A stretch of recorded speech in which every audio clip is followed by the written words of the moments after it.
ಬಸವಾ ಬಸವಾ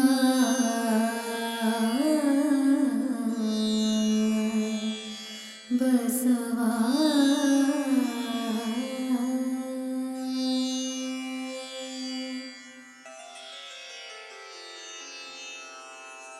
ಹರ ಬಸವಾಯ ನಮಃ ಪ್ರಭು ಬಸವಾಯ ನಮಃ ಗುರು ಬಸವಾಯ ನಮಃ ಲಿಂಗ ಬಸವಾಯ ನಮಃ ಜಂಗಮ ಬಸವಾಯ ನಮಃ ಭಸ್ಮ ಬಸವಾಯ ನಮಃ ರುದ್ರಾಕ್ಷಿ ಬಸವಾಯ ನಮಃ ಮಂತ್ರ ಬಸವಾಯ ನಮಃ ಪಾದೋದಕ ಬಸವಾಯ ನಮಃ ಪ್ರಸಾದ ಬಸವಾಯ ನಮಃ ಚಿನ್ನಿಧಿ ಬಸವಾಯ ನಮಃ ಚಿನ್ನಾದ ಬಸವಾಯ ನಮಃ ಚಿತ್ಬಿಂದು ಬಸವಾಯ ನಮಃ ಚಿತ್ಕಲ ಬಸವಾಯ ನಮಃ ಚಿದಂಗ ಬಸವಾಯ ನಮಃ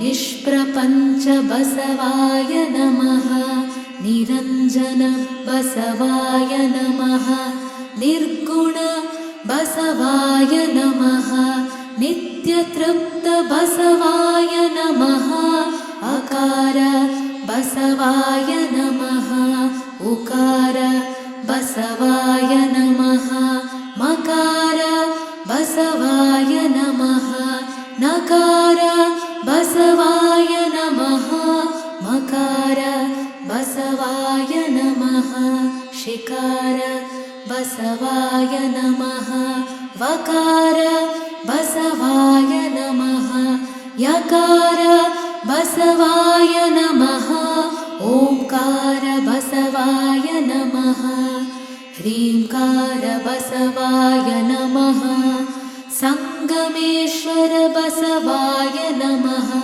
ಪ್ರತ್ಯಕ್ಷ ಕಪಿಲ ಸಿದ್ಧ ಮಲ್ಲಿಕಾರ್ಜುನ ಬಸವಾಯ ನಮೋ ನಮಃ.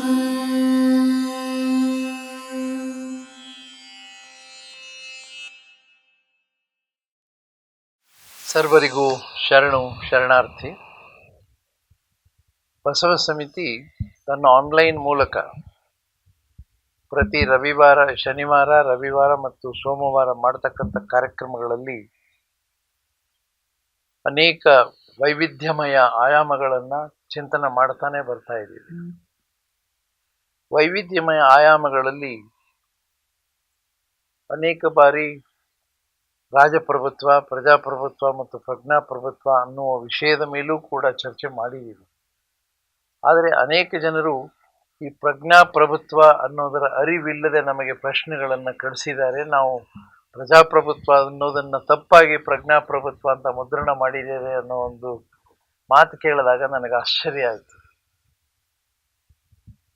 ಕಾರಣ, ಅಂಥ ವ್ಯಕ್ತಿ ಒಬ್ಬ ಫೋನ್ ಮಾಡಿ ಪ್ರಜ್ಞಾಪ್ರಭುತ್ವ ಅನ್ನೋದೇ ನಮಗೆ ಗೊತ್ತಿಲ್ಲ ಅಂದಾಗ ಇನ್ನು ಯಾವ ಪ್ರಜ್ಞಾಪ್ರಭುತ್ವದ ಬಗ್ಗೆ ಬಸವ ಸಮಿತಿ ಮಾತಾಡಬೇಕು?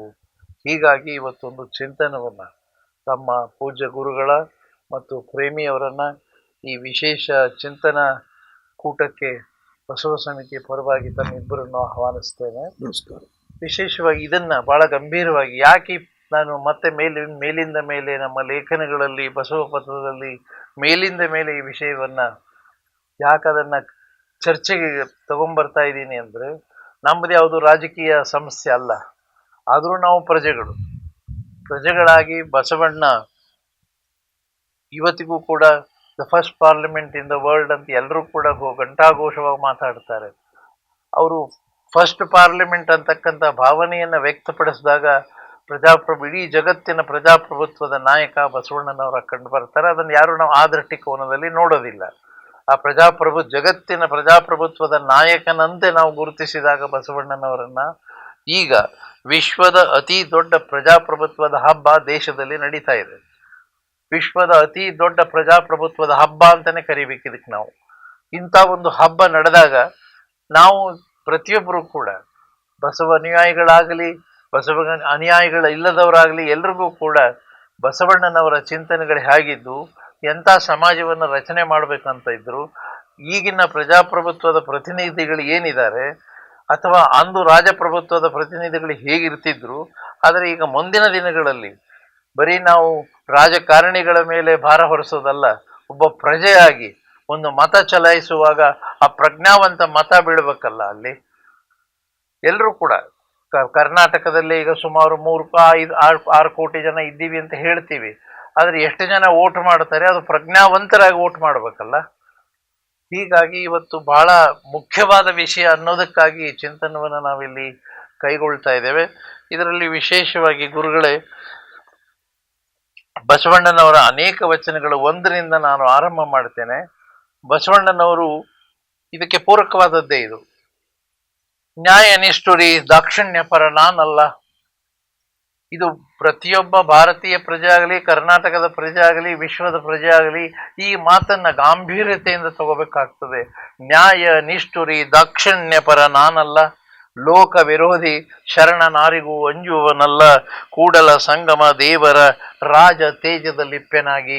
ಹಾಗಾದ್ರೆ ಈ ರಾಜತೇಜ ಯಾವುದು ನೋಡಿ? ಪ್ರಜ್ಞಾಪ್ರಭುತ್ವ ಜಾಗೃತವಾದಾಗ ರಾಜಪ್ರಭುತ್ವ ಯಾವುದು ಪ್ರಜ್ಞಾಪೂರ್ವಕವಾಗಿ ಆಚೆ ನಿಮಗೆ ಬರ್ತದೆ. ಹೀಗಾಗಿ ಈ ವಚನದೊಂದಿಗೆ ನಾವು ಇವತ್ತಿನ ಚರ್ಚೆಯನ್ನ ಪ್ರಾರಂಭ ಮಾಡೋಣ. ದಯವಿಟ್ಟು ಮನಸ್ಸು ಬಿಚ್ಚಿ ಮಾತಾಡಿ. ಇದರಲ್ಲಿ ಏನು ಸಂಕೋಚ, ಈ ವೇದಿಕೆ ನಿಮಗೆ ಒಂದು ಇತಿಮಿತಿಯನ್ನು ಹಾಕ್ತಾ ಇಲ್ಲ. ಯಾಕಂದ್ರೆ ಜನಗಳು ಅಪೇಕ್ಷೆ ಪಟ್ಟು ಏನಾದರೂ ಒಂದು ಬಸವ ಸಮಿತಿಯಿಂದ ಕೂಡ ಸಮಾಜದಲ್ಲಿ ಒಂದು ಪರಿವರ್ತನೆಯನ್ನು ತರಬೇಕು, ಸಕಾರಾತ್ಮಕವಾದ ಸಮಾಜ ಬೆಳಿಬೇಕು ಅನ್ನೋ ದೃಷ್ಟಿಯಿಂದ ಈ ಚರ್ಚೆ ಮಾಡ್ತಾ ಇದ್ದೀವಿ. ಇದು ಒಂದು ಕಾರ್ಯಕ್ರಮ ಅಂತ ದಯವಿಟ್ಟು ಯಾರು ವೀಕ್ಷಕರಾಗಲಿ ಯಾರಾದರೂ ಅದನ್ನು ಗಮನಿಸಬಾರದು. ಒಂದೊಂದು ಅಂಶವನ್ನು ಕೂಡ ಇವತ್ತು ಇಬ್ಬರು ಹಿರಿಯರು ಸಾಕಷ್ಟು ಇದರ ಬಗ್ಗೆ ಚಿಂತನೆ ಮಾಡಿದವರೇ ಇದ್ದಾರೆ. ಹೀಗಾಗಿ ಈಗ ನಾನು ಪೂಜ್ಯ ಗುರುಗಳಿಗೆ ಆರಂಭ ಮಾಡೋದಕ್ಕೆ ವಿನಂತಿ ಮಾಡ್ಕೊಳ್ತೇನೆ. ಓಂ ಶ್ರೀ ಗುರು ಬಸವಲಿಂಗಾಯ ನಮಃ. ಇವತ್ತಿನ ಆನ್ಲೈನ್ ಕಾರ್ಯಕ್ರಮದ ಸಾಕ್ಷೀಭೂತರಾಗಿ ಅದನ್ನು ಗಮನಿಸ್ತಾ ಇರ್ತಕ್ಕಂಥ ಎಲ್ಲ ಶರಣ ಬಂಧುಗಳಿಗೆ ಶರಣು ಶರಣಾರ್ಥಿ. ಅಣ್ಣ ಅವರು ಒಂದು ವಿಶೇಷವಾಗಿರ್ತಕ್ಕಂಥ ಬಹಳ ತೀಕ್ಷ್ಣವಾದಂಥ ರೀತಿಯಲ್ಲಿ ನಾವು ಚಿಂತನೆ ಮಾಡುವುದು ಅನಿವಾರ್ಯವಾಗಿರ್ತಕ್ಕಂಥ ವಿಚಾರದಲ್ಲಿ ನಮ್ಮ ಚಿಂತನಾಗೋಷ್ಠಿಯನ್ನ ಈ ದಿವಸ ವ್ಯವಸ್ಥೆ ಮಾಡಿದ್ದಾರೆ. ಪ್ರಜಾಪ್ರಭುತ್ವ, ರಾಜಪ್ರಭುತ್ವ ಅನ್ನೋದು ಬಗ್ಗೆ ನಮಗೆಲ್ಲರಿಗೂ ಗೊತ್ತಿದೆ.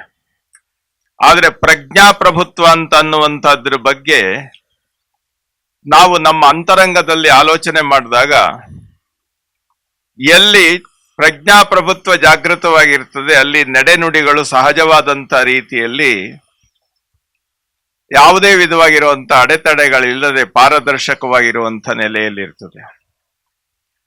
ಆ ನೆಲೆಯಲ್ಲಿ ಅಪ್ಪ ಬಸವಣ್ಣನವರು ಮಾಡಿದಂಥ ಒಂದು ಅದ್ಭುತವಾದ ಪ್ರಯೋಗ ಅಲ್ಲ, ಅವರ ಆಚರಣೆ ಮಾಡಿ ಎಲ್ಲರನ್ನೂ ಸೆಳೆದಂತಹ ಒಂದು ಅದ್ಭುತ ವ್ಯವಸ್ಥೆ ಇದೆಯಲ್ಲ, ಅದು ಅಂತರಂಗಿಕವಾಗಿ, ಲೌಕಿಕವಾಗಿ, ಬಾಹ್ಯವಾಗಿ ಎಲ್ಲದರಲ್ಲಿಯೂ ಅದು ಅದರ ಪರಿಣಾಮ ಏನು ಅಂತ ಅನ್ನೋದನ್ನ ನಾವು ತಿಳ್ಕೊಳ್ಬೇಕಾಗ್ತದೆ.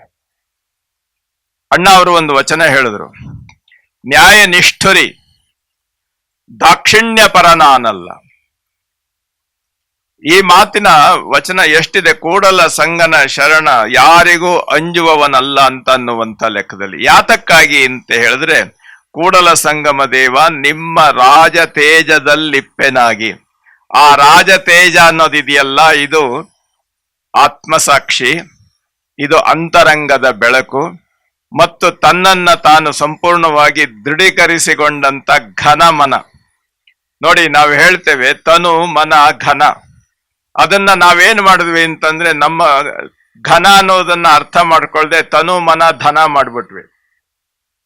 ತನು ಸ್ಥೂಲ, ಮನ ಅದಕ್ಕೆ ಸೂಕ್ಷ್ಮ, ಘನ ಧನ ಹೇಗೆ ಹೊಂದಿಕೆ ಆಗುತ್ತೆ ಇದಕ್ಕೆ? ಸಾಧ್ಯವೇ ಇಲ್ಲ ಗುರು. ತನು ಮನ ಧನ ಅಂತ ಯಾತಕ್ಕೆ ಅದನ್ನು ಕನ್ವರ್ಟ್ ಮಾಡಿದ್ರಿ? ನಮ್ಮ ಅಜ್ಞಾನದ ಪ್ರತೀಕಾರ ಅದು. ವಾಸ್ತವವಾದಂತ ರೀತಿಯಲ್ಲಿ ತನು ಸ್ಥೂಲ, ಮನ ಸೂಕ್ಷ್ಮ, ಘನ ಅದಕ್ಕಿಂತಲೂ ಸೂಕ್ಷ್ಮವಾಗಿರ್ತಕ್ಕಂಥದ್ದು. ಕಾರಣ ಆ ಘನ ಇದೆಯಲ್ಲ, ಅದು ರಾಜತೇಜ.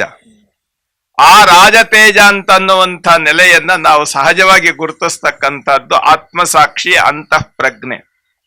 ಪ್ರಜ್ಞಾಪ್ರಭುತ್ವ ಅಂತ ಹೇಳಿದ್ರೆ ನಾವು ನಮ್ಮ ಅಂತರಂಗದ ಚಿಂತನೆಯಲ್ಲಿ ನೋಡಿ, ಅದನ್ನ ಮುಚ್ಚಿಡ್ಲಿಕ್ಕೆ ಯಾರಿಗೂ ಸಾಧ್ಯ ಇಲ್ಲ.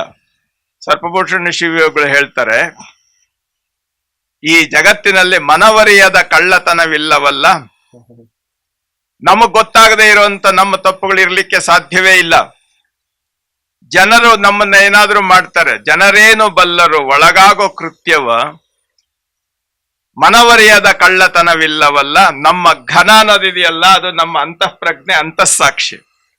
ಆ ನೆಲೆಯನ್ನ ಸಹಜವಾದ ರೀತಿಯಲ್ಲಿ ಬದುಕಿನ ಒಂದು ಮಾರ್ಗದರ್ಶಿಯಾಗಿ ಅಷ್ಟೇ ಅಲ್ಲ, ಅದರ ನೇರವಾಗಿರ್ತಕ್ಕಂಥ ನೆಲೆಯಲ್ಲಿ ಪ್ರೇರಣಾ ಶಕ್ತಿಯಾಗಿ ಇಟ್ಟುಕೊಂಡವ ನ್ಯಾಯನಿಷ್ಠರಿಯಾಗಲಿಕ್ಕೆ ಸಾಧ್ಯ ಆಗ್ತದೆ, ದಾಕ್ಷಿಣ್ಯ ಪರನಲ್ಲದೆ ಇರಲಿಕ್ಕೆ ಸಾಧ್ಯವಾಗ್ತದೆ. ಮತ್ತು ಲೋಕದ ವಿರೋಧ ಏನು ಬಂದರೂ ಸಹ ಆತ್ಮಸಾಕ್ಷಿ ಆತನನ್ನ ಅದರಿಂದ ಮೇಲಕ್ಕೆ ತರ್ತಕ್ಕಂಥ ಒಂದು ಅದ್ಭುತವಾದಂಥ ಚೈತನ್ಯವನ್ನ ಕೊಡ್ತದೆ. ಈ ಪ್ರಜಾಪ್ರಭುತ್ವದ ನಂತರ ಪ್ರಜ್ಞಾಪ್ರಭುತ್ವ ಅಂದ ಅರ್ಥ ಏನು ಅಂತಂದ್ರೆ, ಪ್ರತಿಯೊಬ್ಬರೂ ನಮ್ಮ ಆತ್ಮಸಾಕ್ಷಿಯಂತೆ ನಾವು ಏನ್ ತಿಳ್ಕೊಂಡಿದ್ದೇವೆ ಅದರಂತೆ ನಡಿಬೇಕು. ನೋಡಿ, ಪಾರದರ್ಶಕತೆ ಇದೆ. ನುಡಿದಂತೆ ನಡೆವೆ, ನಡೆಯಲ್ಲಿ ನುಡಿಯ ಪೂರೈಸುವೆ. ಈ ನಡೆಯಲ್ಲಿ ನುಡಿಯ ಪೂರೈಸಬೇಕಾದ್ರೆ ನನ್ನ ಅಂತರಂಗದಲ್ಲಿ ಘನ ಗಟ್ಟಿಯಾಗಿರ್ಬೇಕು, ಘನಮನನಾಗಬೇಕು ನಾನು. ಆವಾಗ ಮಾತ್ರ ಆತ್ಮಸಾಕ್ಷಿಯ ಪರವಾಗಿ ನಾನು ನಡಿಲಿಕ್ಕೆ ಸಾಧ್ಯ ಆಗ್ತದೆ, ಯಾರ ದಾಕ್ಷಿಣ್ಯಕ್ಕೂ ಒಳಗಾಗೋದಿಲ್ಲ. ಈ ಲೆಕ್ಕದಲ್ಲಿ ಇಡೀ ಪ್ರಪಂಚ, ಇಡೀ ಜನ ಸೃಷ್ಟಿಯ ಪ್ರತಿಯೊಂದು ಪ್ರಾಣಿಗಳು ಆ ಲೆಕ್ಕದಲ್ಲಿ ಬರಬೇಕು ಅಂತ ಅನ್ನುವಂಥ ವ್ಯವಸ್ಥೆಯಲ್ಲಿ ಈ ಪ್ರಜ್ಞಾಪ್ರಭುತ್ವ ನಮಗೆ ಹೇಳ್ಕೊಡ್ತದೆ. ನಾವು ಏನೇ ಲೌಕಿಕವಾದ ವ್ಯವಸ್ಥೆ ಏನೇ ಇರಲಿ, ನಮ್ಮ ಆತ್ಮಸಾಕ್ಷಿ ನಮ್ಮನ್ನ ಮಾರ್ಗದರ್ಶನ ಮಾಡ್ತಕ್ಕಂಥ ನಮ್ಮ ಪ್ರಭು.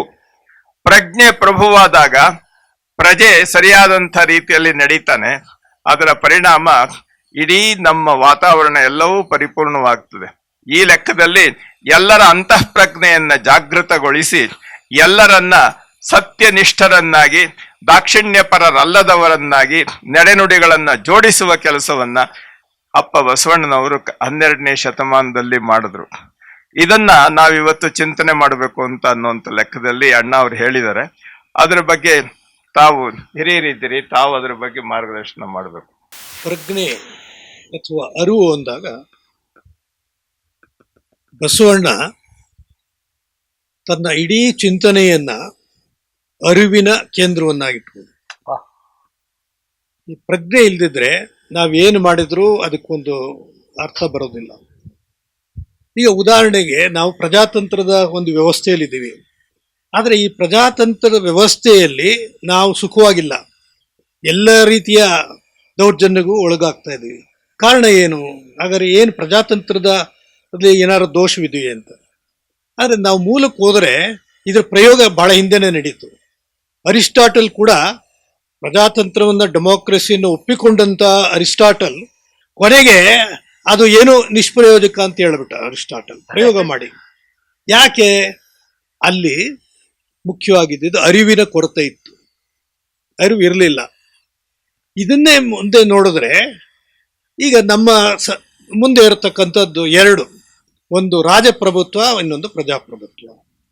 ರಾಜಪ್ರಭುತ್ವಕ್ಕಿಂತ ಪ್ರಜಾಪ್ರಭುತ್ವ ಉತ್ತಮ ಅಂತ ನಾವು ತಿಳ್ಕೊಂಡ್ವಿ, ನಿಜ.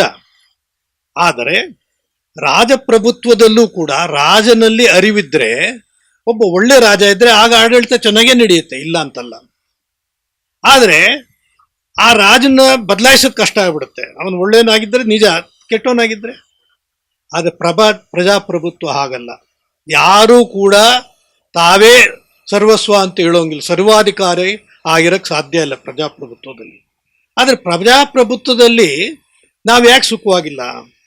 ಯಾಕೆ ಅಂದರೆ ನಮ್ಮಲ್ಲಿರೋ ಕೊರತೆ ಏನು ಅಂದರೆ, ಪ್ರಜಾಪ್ರಭುತ್ವದಲ್ಲಿ ನಾವು ಪ್ರಜೆಗಳು ಮುಖ್ಯ, ಪ್ರಜೆಗಳಲ್ಲಿ ಅರಿವಿರಬೇಕು. ಎರಡನೇದು, ಆ ಪ್ರಜೆಗಳು ಆಯ್ಕೆ ಮಾಡತಕ್ಕಂಥ ಪ್ರತಿನಿಧಿಗಳಿದಾರಲ್ಲ, ಅವರಲ್ಲೂ ಅರಿವಿರಬೇಕು. ಅರಿವಿಲ್ಲದವನು ಇನ್ನೊಬ್ಬ ಅರಿವಿಲ್ಲದವನನ್ನು ಕಳಿಸಿದ್ರೆ ಏನಾಗುತ್ತೆ? ಅದು ಈಗ ನಡೀತಿರ್ತಕ್ಕಂಥದ್ದು. ಈ ಜನಕ್ಕೆ ತೊಂದರೆ ಏನಾಗ್ತದೆ ಅಂತ ಗೊತ್ತಿದೆ, ಅದು ಹೇಳೋ ವಾಯ್ಸ್ ಇಲ್ಲ. ಬಸವಣ್ಣ ಏನು ಹೇಳ್ಕೊಟ್ಟ? ಧೈರ್ಯವಾಗಿ ಮಾತಾಡು. ಸಮಾಜ ವಿರೋಧಿ ಅದೇನಾರು ಇದ್ರೆ ಅದನ್ನ ಧೈರ್ಯವಾಗಿ ವಿರೋಧಿಸ್ತಕ್ಕಂಥ ಶಕ್ತಿಯನ್ನ ಬಸವಣ್ಣ ಆ ಕಾಲದಲ್ಲಿ ತಂದುಕೊಟ್ಟ. ಸಾಧಾರಣ ಪ್ರಜೆ ಕೂಡ ಅನುಭವ ಮಂಟಪದಲ್ಲಿ ಇದು ಸರಿಯಲ್ಲ ಅಂತ ಹೇಳ್ತದೆ ಅಲ್ಲಮ ಪ್ರಭು ಮುಂದೆ. ಆ ಶಕ್ತಿ ಇವತ್ತು ನಮಗೆ ಎಲ್ಲಿ ಯಾಕಿಲ್ಲ ಅಂದ್ರೆ ಕೊರತೆ ಎಲ್ಲಿದೆ? ಈಗ ಉದಾಹರಣೆಗೆ ಶಿಕ್ಷಿತರಾಗ್ಬಿಟ್ರೆ ಎಲ್ಲ ಸರಿ ಹೋಗುತ್ತೆ, ಆಯ್ತು. ಶಿಕ್ಷಿತರಾಗೋದಕ್ಕೆ ಅವಕಾಶ ಕೊಡದಿರೋದು ಒಂದು ಸ್ಥಿತಿ. ಶಿಕ್ಷಿತ ಆದವರು ಏನ್ ಮಾಡ್ತಾ ಇದ್ದಾರೆ? ಅಲ್ಲೂ ಕೂಡ ಪ್ರಜ್ಞೆಯ ಕೊರತೆ ಇದೆ. ಅರಿವಿಲ್ಲದೆ ಇದ್ರೆ ಬರೀ ಶಿಕ್ಷಣ ಏನು ಮಾಡೋದಿಲ್ಲ, ಸ್ವಾರ್ಥಕ್ಕಾಗಿ. ಅಕ್ಷರ ಜ್ಞಾನ ಅಷ್ಟೇ ಶಿಕ್ಷಣ ಅಂದ್ರೆ, ಅಷ್ಟಲ್ಲ ಅದು. ಅರಿವಿರ್ಬೇಕು. ಅರಿವು ಅಂದ್ರೆ ಅಂತಃಪ್ರಜ್ಞೆ. ನಮ್ಮ ಒಳಗೆ ನಾವು ಮಾಡ್ತಿರೋದು ಸರಿಯಾ ತಪ್ಪ ಅಂತ ನಾವೇ ನಮ್ಮನ್ನ ವಿಮರ್ಶೆ ಮಾಡ್ಕೊಳ್ತಕ್ಕಂಥ ಒಂದು ಶಕ್ತಿ ಇದೆ. ಅದನ್ನು ನಾವು ಬೆಳೆಸ್ಕೋಬೇಕು. ಅದನ್ನು ನಾವು ಬೆಳೆಸ್ಕೊಂತಿದ್ರೆ, ನಾವು ಪ್ರಜೆಗಳು ತಪ್ಪು ಮಾಡಿದ್ರೆ ಪ್ರಜೆಗಳನ್ನ ಪ್ರತಿನಿಧಿಸೋ ಅವನು ಅದೇ ತಪ್ಪು ಮಾಡ್ತಾನೆ. ನಮ್ಮಲ್ಲಿ ಏನು ಕೊರತೆ ಇದೆ ಅವನಲ್ಲೂ ಅದೇ ಇದೆ. ಈಗ ಏನಾಗಿದೆ, ಈಗ ವಿಜ್ಞಾನ ಬೆಳೆದು ಏನಾಗಿದೆ, ಮನುಷ್ಯನ ಕೆಲಸ ಇಲ್ದವನಾಗ್ತಾ ಇದ್ದಾನೆ. ಯಾಕೆಂದ್ರೆ ಎಲ್ಲ ಮೆಷಿನ್ನೇ ಮಾಡುತ್ತೆ. ಈಗ ನಾವು ಅದಕ್ಕೆ ಅಡಿಯಾಳೆ ಆಗ್ತಾ ಇದ್ದೀವಿ. ಈಗ ಆ ಮೆಷಿನ್ನಲ್ಲಿ ಅರಿವೆಲ್ಲಿದೆ? ಈಗ ಈ ಆರ್ಟಿಫಿಷಿಯಲ್ ಇಂಟೆಲಿಜೆನ್ಸ್ ಬಂತು. 300 ಕೋಟಿ ಮೇಲಿರ್ತಕ್ಕಂಥ ಇಡೀ ವಿಶ್ವದಲ್ಲಿ ಇಷ್ಟು ಜನ ಇಂಟೆಲಿಜೆನ್ಸ್ ನ್ಯಾಚುರಲ್ ಇಂಟೆಲಿಜೆನ್ಸ್ ಇದನ್ನು ಬಿಟ್ಟು ಆರ್ಟಿಫಿಷಿಯಲ್ ಇಂಟೆಲಿಜೆನ್ಸ್ ನಾವು ತರ್ತಾ ಇದ್ದೀವಿ. ಅಂದ್ರೆ ಈ ಸ್ಥಿತಿ ಎಲ್ಲಿಗೆ ಬರ್ತಿದೆ ಅಂದ್ರೆ, ಮನುಷ್ಯನೇ ತನ್ನೊಳಗಿರೋ ಶಕ್ತಿಯನ್ನ ಮರಿತಾ ಇದ್ದಾನೆ. ಇದು ಬಹಳ ದೊಡ್ಡ ತಪ್ಪು. ಅಂತಃಶಕ್ತಿ ತನ್ನಲ್ಲಿ ಇದೆ, ಅದನ್ನ ಮರೆತು ಇನ್ನೊಂದು ಶಕ್ತಿಗೆ ಅಡಿಯಾಳಾಗ್ತಾ ಇದ್ದಾನೆ. ಇದು ತಪ್ಪಬೇಕು. ಅದರಿಂದ ಪ್ರತಿಯೊಬ್ಬ ವ್ಯಕ್ತಿಯಲ್ಲಿ ಅರಿವು ಮೂಡಿಸಬೇಕು. ಆ ಅರಿವು ಎಲ್ಲಿಂದ ಬರಬೇಕು? ಮಕ್ಕಳಿಂದ ಬರಬೇಕು, ತಂದೆ ತಾಯಿಗಳಿಂದ ಬರಬೇಕು, ಜೊತೆಗೆ ಶಿಕ್ಷಣದಲ್ಲಿ ಬರಬೇಕು. ಶಿಕ್ಷಣದಲ್ಲಿ ಏನ್ ನಡೀತಾ ಇದೆ, ಏನಿರಬೇಕು, ಏನಿಲ್ಲ, ಇದು ಶಿಕ್ಷಣದಲ್ಲಿ. ಇದು ಯಾವುದೋ ಹಳೆ ಕಾಲದ ಪುಸ್ತಕ ಓದೋದೊಂದೇ ಶಿಕ್ಷಣ ಅಲ್ಲ. ಇವತ್ತು ಏನು ಪ್ರಜ್ಞೆ, ಈ ಪ್ರಜ್ಞೆ ಜಾಗೃತ ಆಗಬೇಕು. ಈಗ ನಾವೆಲ್ಲಿದ್ದೀವಿ? ನಾವು ಏನು ತೊಂದರೆ ಇದೆ? ಈಗ ಮರಗಳು ಕಡಿತಾರೆ, ಕೆರೆಗಳನ್ನು ಹಾಳು ಮಾಡಿದ್ರು, ಮತ್ತೆ ಪ್ರಕೃತಿಯಲ್ಲಿ ತೊಂದರೆ ಆಯ್ತು. ಇದಕ್ಕೆ ಯಾರು ಹೊಣೆ? ಇಲ್ಲಿ ಯಾವ ಪ್ರಜ್ಞೆ ಕೆಲಸ ಮಾಡ್ತು? ಎಲ್ಲಿ ಅರಿವಿದೆ? ಹಾಗಾರೆ ಯಾರೋ ಒಬ್ಬನ ಸ್ವಾರ್ಥಕ್ಕೋಸ್ಕರ ನಾವು ಬಲಿಯಾಗ್ತಾ ಇದ್ದೀವಿ. ಇದು ಹೋಗಬೇಕು. ಆದ್ರಿಂದ ಇಂತಹ ಒಂದು ಪ್ರಜ್ಞೆಯನ್ನ ಅಳವಡಿಸ್ಕಂಥದ್ದು ಬರಬೇಕು. ಜೊತೆಗೆ ಬಸವಣ್ಣ ಏನ್ ಹೇಳ್ದ, ಎಲ್ಲ ಶಾಸಕರಿಗೂ ಒಂದು ಕಿವಿ ಮಾತು ಬಸವಣ್ಣ ಹೇಳಿದ್ದಾನೆ. ಯಾವತ್ತೂ ಕೂಡ ಶಾಸಕರು ಹೇಗಿರ್ಬೇಕು ಅಂದ್ರೆ ದಯಾಪರರಾಗಿರ್ಬೇಕು. ದಯೆ ಇಲ್ಲದ ಧರ್ಮ ಇಲ್ಲ. ಧರ್ಮ ಅಂದ್ರೆ ನಡೆ ನೋಡಿ. ದಯನೇ ಇಲ್ದಿದ್ರೆ ಏನ್ ಪ್ರಯೋಜನ? ನಾನು ತಿನ್ನೋದು ಒಂದೇ ಅಲ್ಲ, ಎಲ್ಲರೂ ತಿನ್ನೋ ಒಂದು ವ್ಯವಸ್ಥೆ ಆಗಬೇಕು. ಅವ್ರು ತಿಂತಾ ಇರೋದು ಅನ್ನೋನು ನಾನೇ ತಿಂದ್ಬಿಟ್ರೆ ಅವ್ರ ಗತಿ ಏನು? ಈ ಅರಿವಿರ್ಬೇಕಲ್ವೇ? ಇಲ್ಲ ಸಾವಿರಾರು ಕೋಟಿ ಪ್ರಶ್ನೆನೇ ಬರೋದಿಲ್ಲ. ಇವತ್ತು ಎಲ್ಲರೂ ಅನೌನ್ಸ್ ಮಾಡ್ತಾರೆ ಇಷ್ಟಿಷ್ಟು ಕೋಟಿ ಅಂತ, ಆದ್ರೆ ನಾವು ಕಣ್ಣು ಮುಚ್ಕೊಂಡು ಕೂತಿದ್ದೀವಿ. ಎಲ್ಲಿಂದ ಬಂತು ಅಂತ ಕೇಳೋಷ್ಟು ಶಕ್ತಿ ನಮಗಿಲ್ಲ. ಈ ಒಂದು ಪ್ರಜ್ಞೆ ಮತ್ತು ಈ ಒಂದು ಶಕ್ತಿ ಏನು ಅಂದ್ರೆ ಸ್ವಾಭಿಮಾನ ಬೆಳಿಬೇಕು ನಮ್ಮಲ್ಲಿ. ಸ್ವಾಭಿಮಾನ ಯಾಕೆ ಬೆಳಿಬಾರ್ದು? ಯಾಕೆ ಬೆಳೆಯಲ್ಲ? ನಾವು ದುಡ್ಕೊಂಡು ತಿನ್ಬೇಕಾದ್ರೆ ಯಾರು ಕೇರ್ ಮಾಡಬೇಕು ಅನ್ನೋದು ಒಂದು ಬರಬೇಕು. ಈ ಕಾಯಕ ದಾಸೋಹ ಬಸವಣ್ಣ ಕೊಟ್ಟಿದ್ದು ಇದಕ್ಕೋಸ್ಕರನೇ, ಸ್ವಾಭಿಮಾನ ಬೆಳಿಲಿ. ಉದಾಹರಣೆಗೆ ಅಣ್ಣವ್ರೆ, ಈಗ ಹಣ ಇಲ್ಲದೆ ಇರೋರು ಈ ಪ್ರಭುತ್ವದಲ್ಲಿ ಕಾಲಿಡೋದಕ್ಕೆ ಸಾಧ್ಯ ಇಲ್ಲ ಆ ಸ್ಥಿತಿಗೆ ಬಂದಿದೆ. ಹೌದು. ಹಾಗಾದ್ರೆ ಆ ಪ್ರಭುತ್ವ ಅನ್ನೋದು ಹಣಕ್ಕೆ ಬಲಿಯಾಗಿದೆ, ಆ ಘನಕ್ಕೆ ಬಲಿಯಾಗಲಿಲ್ಲ. ಹೌದು. ಇಲ್ಲಿ ಬಹಳ ದುರಂತ. ನಿಜ ದುರಂತ ಇದು. ಈ ದುರಂತದಿಂದ ಹೊರಗೆ ಬರೋದು ಹೇಗೆ? ಈಗ ನಾವು ನಮ್ಮ ಚಿಂತನೆ ಅದು. ಹೌದು, ಹೊರಗೆ ಬರೋದು ಹೇಗೆ ನೋಡಿ. ನೀವು ಎಷ್ಟು ವಾಸ್ತವ ಸತ್ಯವನ್ನ ನಿಷ್ಠುರವಾಗಿ ಬಿಚ್ಚಿಟ್ಟಿರ್ತಾವೆ. ನಾವು ಗಮನಿಸಬೇಕಾದ್ದು ಇದೆ. ಇಲ್ಲಿ ಪ್ರಭು ಅಂತ ಅನ್ನೋನು ಯಜಮಾನ, ಮಾರ್ಗದರ್ಶಕ, ಇದರ ನಿಯಂತ, ಇದನ್ನ ಸರಿಯಾದ ದಾರಿಲಿ ತೆಗೆದುಕೊಂಡು ಹೋಗೋನು. ಹಿಂದೆ ರಾಜಪ್ರಭುತ್ವ ಇತ್ತು. ರಾಜಪ್ರಭುತ್ವ ಇದ್ದಾಗ ಆ ರಾಜ ಎಲ್ಲ ಪ್ರಜೆಗಳ ಯೋಗಕ್ಷೇಮವನ್ನ ಮತ್ತು ಆ ರಾಜ್ಯದ ಹಿತವನ್ನ ಕಾಪಾಡುವುದು ಅವನ ಅನಿವಾರ್ಯ ಕರ್ಮವಾಗಿತ್ತು. ಆ ಒತ್ತಡದಲ್ಲಿ ಅವನು ಹಗಲು ರಾತ್ರಿ ನಿದ್ದೆಗೆಡ್ತಿದ್ದ. ಜನ ಎಲ್ಲ ಸುಖವಾಗಿರ್ತಾ ಇದ್ರು. ಕಾಳಿದಾಸ ಹೇಳ್ತಾನೆ ರಘುವಂಶದ ನೆಲೆಯಲ್ಲಿ ದೊರೆ ಹೇಗ್ ಮಾಡ್ತಾ ಇದ್ದ ಅನ್ನೋದಕ್ಕೊಂದು ಮಾತು ಹೇಳ್ತಾನೆ. ಪ್ರಜಾನಾಂ ವಿನಯಾದಾನಾಥ್, ಪ್ರಜೆಗಳಿಗೆ ಸರಿಯಾದಂತ ಚೌಕಟ್ಟನ್ನ ಹಾಕಿಕೊಡೋದ್ರಲ್ಲಿ, ರಕ್ಷಣಾತ್ ಅಂತಂದ್ರೆ ರಕ್ಷಣೆ ಮಾಡೋದ್ರಲ್ಲಿ, ಭರಣಾತ್ ಅವರನ್ನ ಪೋಷಿಸುವುದರಲ್ಲಿ ಅವನು ತಂದೆಯಂತೆ ಕೆಲಸ ಮಾಡ್ತಾ ಇದ್ದ. ಹಾಗಾದ್ರೆ ಈ ಪ್ರಜೆಗಳ ತಂದೆಯವರಿದ್ರಲ್ಲ, ಅವರೇನು ಅಂತಂದ್ರೆ ಅವರು ಹುಟ್ಟಿಗೆ ಮಾತ್ರ ಕಾರಣ ಆಗಿದ್ರು, ಇನ್ನೆಲ್ಲ ಜವಾಬ್ದಾರಿ ರಾಜ ಮಾಡ್ತಾ ಇದ್ದ ಅಂತ ಹೇಳ್ತಾರೆ. ಇದು ರಾಜಪ್ರಭುತ್ವದಲ್ಲಿ ಒಬ್ಬನ ಮೇಲೆ ನಂಬಿಕೆಯಿಂದ ಸಂಪೂರ್ಣವಾಗಿ ನಾವು ಅವಲಂಬಿತರಾಗಿರ್ತಕ್ಕಂಥ ನೆಲೆ. ಅದು ಕೆಲವು ಕಡೆ ಬಹಳ ಒಳ್ಳೆಯದಾಗಿದೆ, ಕೆಲವು ಕಡೆ ಸಾಕಷ್ಟು ಅನಾಹುತಕಾರಿಯೂ ಆಗಿದೆ. ಇದನ್ನ ಬದಲಾಯಿಸಿ ಈ ಪ್ರಜಾಪ್ರಭುತ್ವ ಅಂತ ಅನ್ನುವಂಥ ಒಂದು ಲೆಕ್ಕಾಚಾರ ಬಂತಲ್ಲ, ಇದು ಬುದ್ಧನ ಕಾಲದಲ್ಲಿ ಗಣರಾಜ್ಯ ಅಂತ ಬಂತು. ಅವತ್ತಿನ ಕಾಲದಲ್ಲಿ ಮಗಧ ಸಾಮ್ರಾಜ್ಯದ ವಿರುದ್ಧವಾಗಿ ನಿಂತದ್ದು ಲಿಚ್ಛಿವಿ ಅಂತ ಅನ್ನುವಂತ ಗಣರಾಜ್ಯ. ಆ ಗಣರಾಜ್ಯದಲ್ಲಿ ಏನಿತ್ತು ಅಂತಂದ್ರೆ ಪ್ರಮುಖ ನಾಯಕರು ಕುಂತು ಇಡೀ ಜನಾಂಗದ ಒಂದು ಚಿಂತನೆಯಂತೆ ಅವರು ಮುಂದೂಡಿತಾ ಇದ್ರು. ಒಬ್ಬ ರಾಜ ಇರಲಿಲ್ಲ. ಆ ಪ್ರಭುತ್ವ ಗಣರಾಜ್ಯ ಕುಸಿಲಿಕ್ಕೆ ಕಾರಣ ಆಗುವಂತ ಒಂದು ಪ್ರಸಂಗ ಬಂದಾಗ ಬುದ್ಧ ಕೇಳ್ತಾನೆ ಗಣರಾಜ್ಯ ಯಾತಕ್ಕೆ ಅದು ಶಿಥಿಲವಾಗ್ತಾ ಇದೆ ಅನ್ನುವಂತ ಪ್ರಶ್ನೆ ಕೇಳಿದಾಗ ಬುದ್ಧ ತನ್ನ ಬೌದ್ಧ ಧರ್ಮದ ವ್ಯವಸ್ಥೆಯಲ್ಲಿ ಅವನು ಹೇಳ್ತಾನೆ, ನಿಮ್ಮಲ್ಲಿ ಪರಸ್ಪರ ಚಿಂತನೆಯಲ್ಲಿ ಪಾರದರ್ಶಕತೆ ಇದೆಯಾ?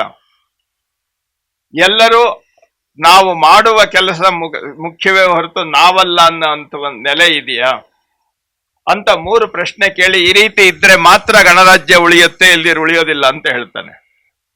ವಾಸ್ತವಾದಂತ ರೀತಿಯಲ್ಲಿ ಆ ಮಾತುಗಳೇನು ಸೂಕ್ಷ್ಮವಾಗಿದ್ವಲ್ಲ, ಇದು ಸಂಪೂರ್ಣವಾಗಿ ವಿಶದವಾಗಿ ವಿಸ್ತಾರವಾಗಿ ಅರ್ಥವಾಗಬೇಕಾದ್ರೆ ನಾವು ಅಪ್ಪ ಬಸವಣ್ಣನ ಮಾರ್ಗದಲ್ಲಿ ನಾವು ಇದನ್ನು ಗಮನಿಸಬೇಕು. ಇಲ್ಲಿ ಪ್ರಜಾಪ್ರಭುತ್ವ ಅಂತ ಅನ್ನುವಂಥ ನೆಲೆ ಬಂತು. ಹಾಗಾದ್ರೆ ರಾಜನ ಜವಾಬ್ದಾರಿ ಎಲ್ಲ ಪ್ರಜೆಗಳಿಗೆ ಬಂತಲ್ಲ. ರಾಜ ಏನು ಮಾಡ್ತಿದ್ದ? ಹಗಲು ರಾತ್ರಿ ತನ್ನ ರಾಜ್ಯ ಮತ್ತು ಪ್ರಜೆಗಳ ಹಿತಕ್ಕಾಗಿ ಗಮನ ಹರಿಸ್ತಾ ಇದ್ದ. ಆವಾಗ ಒಬ್ಬ ಪ್ರಭು ಇದ್ದ. ಈಗ ಇಲ್ಲಿ ಪ್ರಜೆಗಳೆಲ್ಲರೂ ಪ್ರಭುಗಳೇ ಅಂತ ಹೇಳಿದ್ರೆ ನಾವು ನಮ್ಮ ಹಿತವನ್ನಷ್ಟೇ ಅಲ್ಲ, ಎಲ್ಲರ ಹಿತವನ್ನು ಸರಿಯಾದ ರೀತಿಯಿಂದ ನಡೀತಾ ಇದೆಯಾ ಅಂತ ಅನ್ನುವಂತ ಗಮನ ಹರಿಸಬೇಕಾದ ಜವಾಬ್ದಾರಿ ಇದು. ಸಮಷ್ಟಿ ಜವಾಬ್ದಾರಿ, ವ್ಯಷ್ಟಿ ಜವಾಬ್ದಾರಿ ಅಲ್ಲ. ಆ ಲೆಕ್ಕದಲ್ಲಿ ಒಟ್ಟಿಗೆ ಬರಬೇಕು ಅಂತ ಅನ್ನೋಂಥ ಪ್ರಶ್ನೆ ಬಂದಾಗ ಏನಾಯ್ತು? ಆವಾಗ ನೋಡಿ, ಅದನ್ನೇ ಹೇಳಿದ್ದು ಸರ್ವಾಂಗಲಿಂಗಿ ಶರಣರು ಸರ್ವಾಂಗಲಿಂಗಿಗಳು ಅಂತ ಪ್ರಭುದವರು ಹೇಳುವಂತ ವಚನದಲ್ಲಿ ಎಷ್ಟು ಸೂಕ್ಷ್ಮತೆ ಇದೆ ನೋಡಿ. ಹರಿಯುವ ನದಿಗೆ ಮೈಯೆಲ್ಲ ಕಾಲು, ಅದು ಒಂದ್ ಕಡೆ ನಿಲ್ಲೋದಿಲ್ಲ, ನಿರಂತರ ಹರಿಯುವಂತ ಪ್ರವಾಹ ಅದು. ಆದ್ರೆ ಅದಕ್ಕೆ ತಲೆ ಯಾವುದು, ಕಾಲು ಯಾವುದು? ಎಲ್ಲರೂ ಕಾಲು, ಎಲ್ಲರೂ ತಲೆ.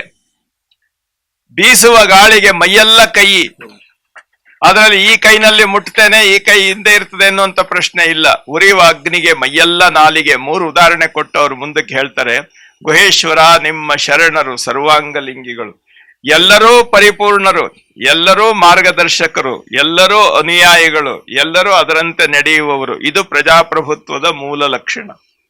ಇದನ್ನು ಅಪ್ಪ ಬಸವಣ್ಣನವರು ಪ್ರತಿಯೊಬ್ಬ ಪ್ರಜೆಯಲ್ಲಿ ಅಂತಃಪ್ರಜ್ಞೆಯನ್ನ ಜಾಗೃತಗೊಳಿಸಿ ತನುಮನಗಳನ್ನ ನಿರ್ವಹಿಸುವಂತಹ ಘನ ಅಂದ್ರೆ ಸಂಕಲ್ಪದ ಶಕ್ತಿಯನ್ನ ಸ್ಪಷ್ಟವಾಗಿ ಕೊಟ್ರಲ್ಲ, ಅದನ್ನ ನಾವು ಪ್ರಜ್ಞೆ ಅಂತ ಕರೀತೀವಿ. ನಾವು ಇನ್ನೊಂದು ಮಾತು ಹೇಳ್ತೇವೆ, ಆ ಮನುಷ್ಯನ ಪ್ರಜ್ಞೆನೇ ಇಲ್ಲ.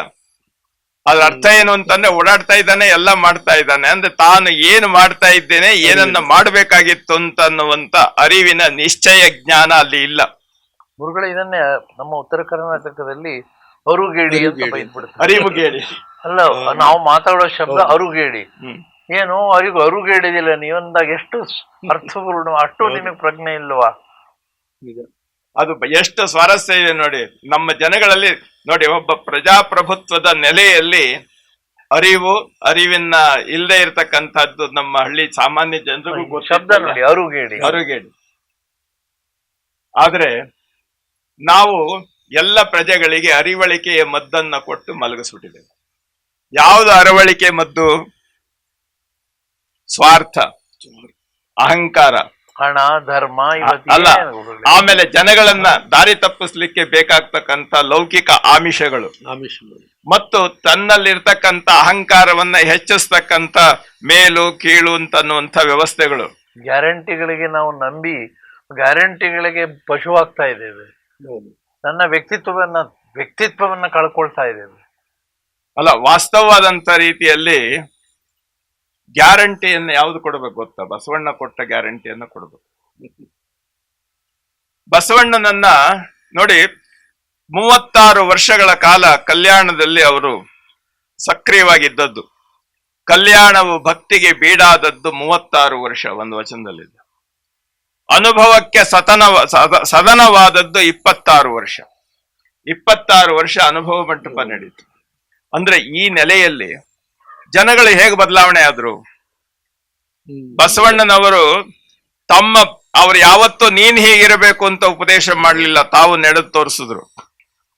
ನಾನು ಲೌಕಿಕವಾಗಿ ಒಂದು ಉದಾಹರಣೆ ಕೊಡ್ತೇನೆ.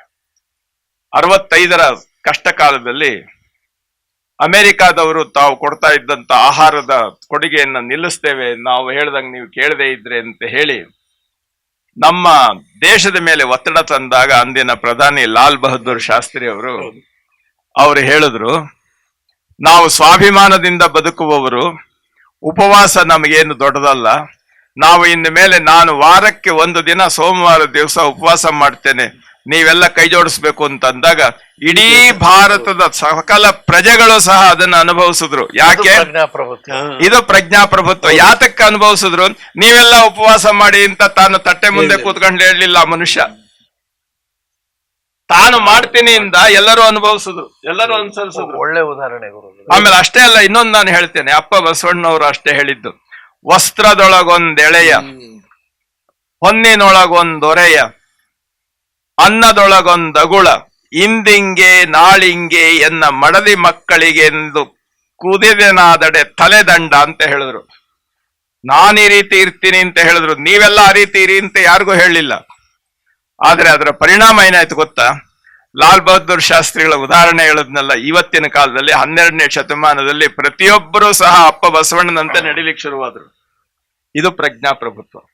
ಪ್ರಜ್ಞೆ ಅಂತ ಹೇಳಿದ್ರೆ ನಮ್ಮ ಅಂತರಂಗದಲ್ಲಿರ್ತಕ್ಕಂಥ ಚಂಚಲತೆಯನ್ನ ದೂರ ಮಾಡಿ ಸರಿಯಾಗಿರ್ತಕ್ಕಂಥ ಬೆಳಕಿನ ಹಾದಿಯನ್ನ ತೋರಿಸ್ತಕ್ಕಂಥ ಗಟ್ಟಿತನ ಇದೆಯಲ್ಲ, ಅದಕ್ಕೋಸ್ಕರ ಅದನ್ನ ಘನ ಅಂತ ಹೇಳಿದ್ರು.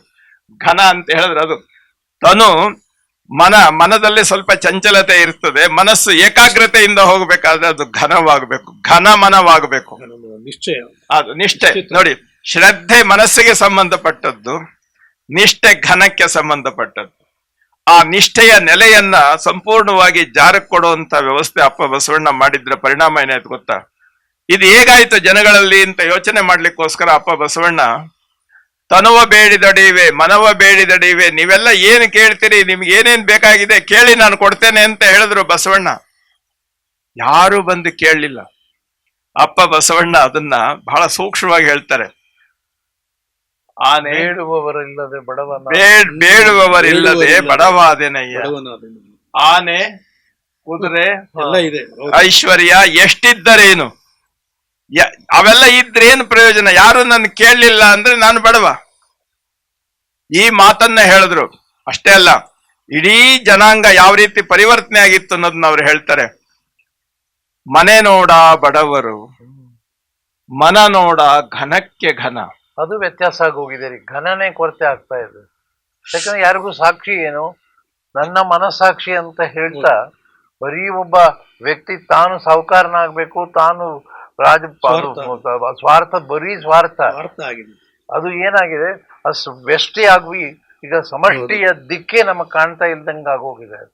ಅದಕ್ಕೆ ಎಲ್ಲರೂ ಕೂಡ ನಾವು ಒಬ್ಬ ಪ್ರಜೆಗಳಾಗಿ ಓಟ್ ಹಾಕುವ ಸಂದರ್ಭದಲ್ಲಿ ಯಾವುದೋ ಒಂದು ಪಕ್ಷ ಅಂದ್ರೆ ಅದು ಕಣ್ಣು ಮುಚ್ಚಿಕೊಂಡು ಅದೆಂತ ವ್ಯಕ್ತಿ ನಿಂತಿದ್ದಾನೆ ಅದನ್ನೂ ನೋಡ್ಲಾರದೇನೆ, ಯಾವುದೋ ಒಂದು ಧಾರ್ಮಿಕ ವಿಷಯಗಳಲ್ಲಿ ಜಾಗೃತ ಮಾಡ್ತಕ್ಕಂಥ ಇವತ್ತಿನ ವ್ಯವಸ್ಥೆಯಲ್ಲಿ ಅದಕ್ಕೆಲ್ಲ ನಾವು ಬಲಿ ಅಲ್ಲ. ನಾನು ಒಂದು ಮಾತು ಹೇಳ್ತೇನೆ. ನಮ್ಮ ದೇಶದ ರಾಷ್ಟ್ರ ಪಕ್ಷಿ ಯಾವುದು? ನವಿಲು. ಪಕ್ಷಿ ಅದು. ಯಾತಕ್ಕೆ ಅದನ್ನ ಪಕ್ಷಿ ಅಂತ ಕರೆದ್ರು? ಪಕ್ಷ ಅಂದ್ರೆ ರೆಕ್ಕೆ. 2 ರೆಕ್ಕೆ ಇರುವುದರಿಂದ ಅದು ಪಕ್ಷಿ. ನಮ್ಮ ದೇಶ ಅಂತ ಅನ್ನುವುದು ಒಂದು ರಾಷ್ಟ್ರ ಪಕ್ಷಿ. ಅದು ಮುಂದೆ ಸಾಗಬೇಕಾದ್ರೆ 2 ರೆಕ್ಕೆಗಳಿರ್ಬೇಕು. ಯಾವುದು 2 ರೆಕ್ಕೆಗಳು? ಒಂದು ಆಳುವ ಪಕ್ಷ, ಇನ್ನೊಂದು ಕೇಳುವ ಪಕ್ಷ. ಕೇಳುವ ಪಕ್ಷ ಹೇಳ್ತೀನಿ. ಕೇಳುವ ಪಕ್ಷವನ್ನ ದಿಕ್ಕು ತಪ್ಪಿಸಿ ನಾವು ವಿರೋಧ ಪಕ್ಷ ಅಂತ ಯಾವಾಗ ಮಾಡಿದ್ವಿ ಅಲ್ಲೇ ದಾರಿ ತಪ್ಪಿಸಿದ್ವಿ.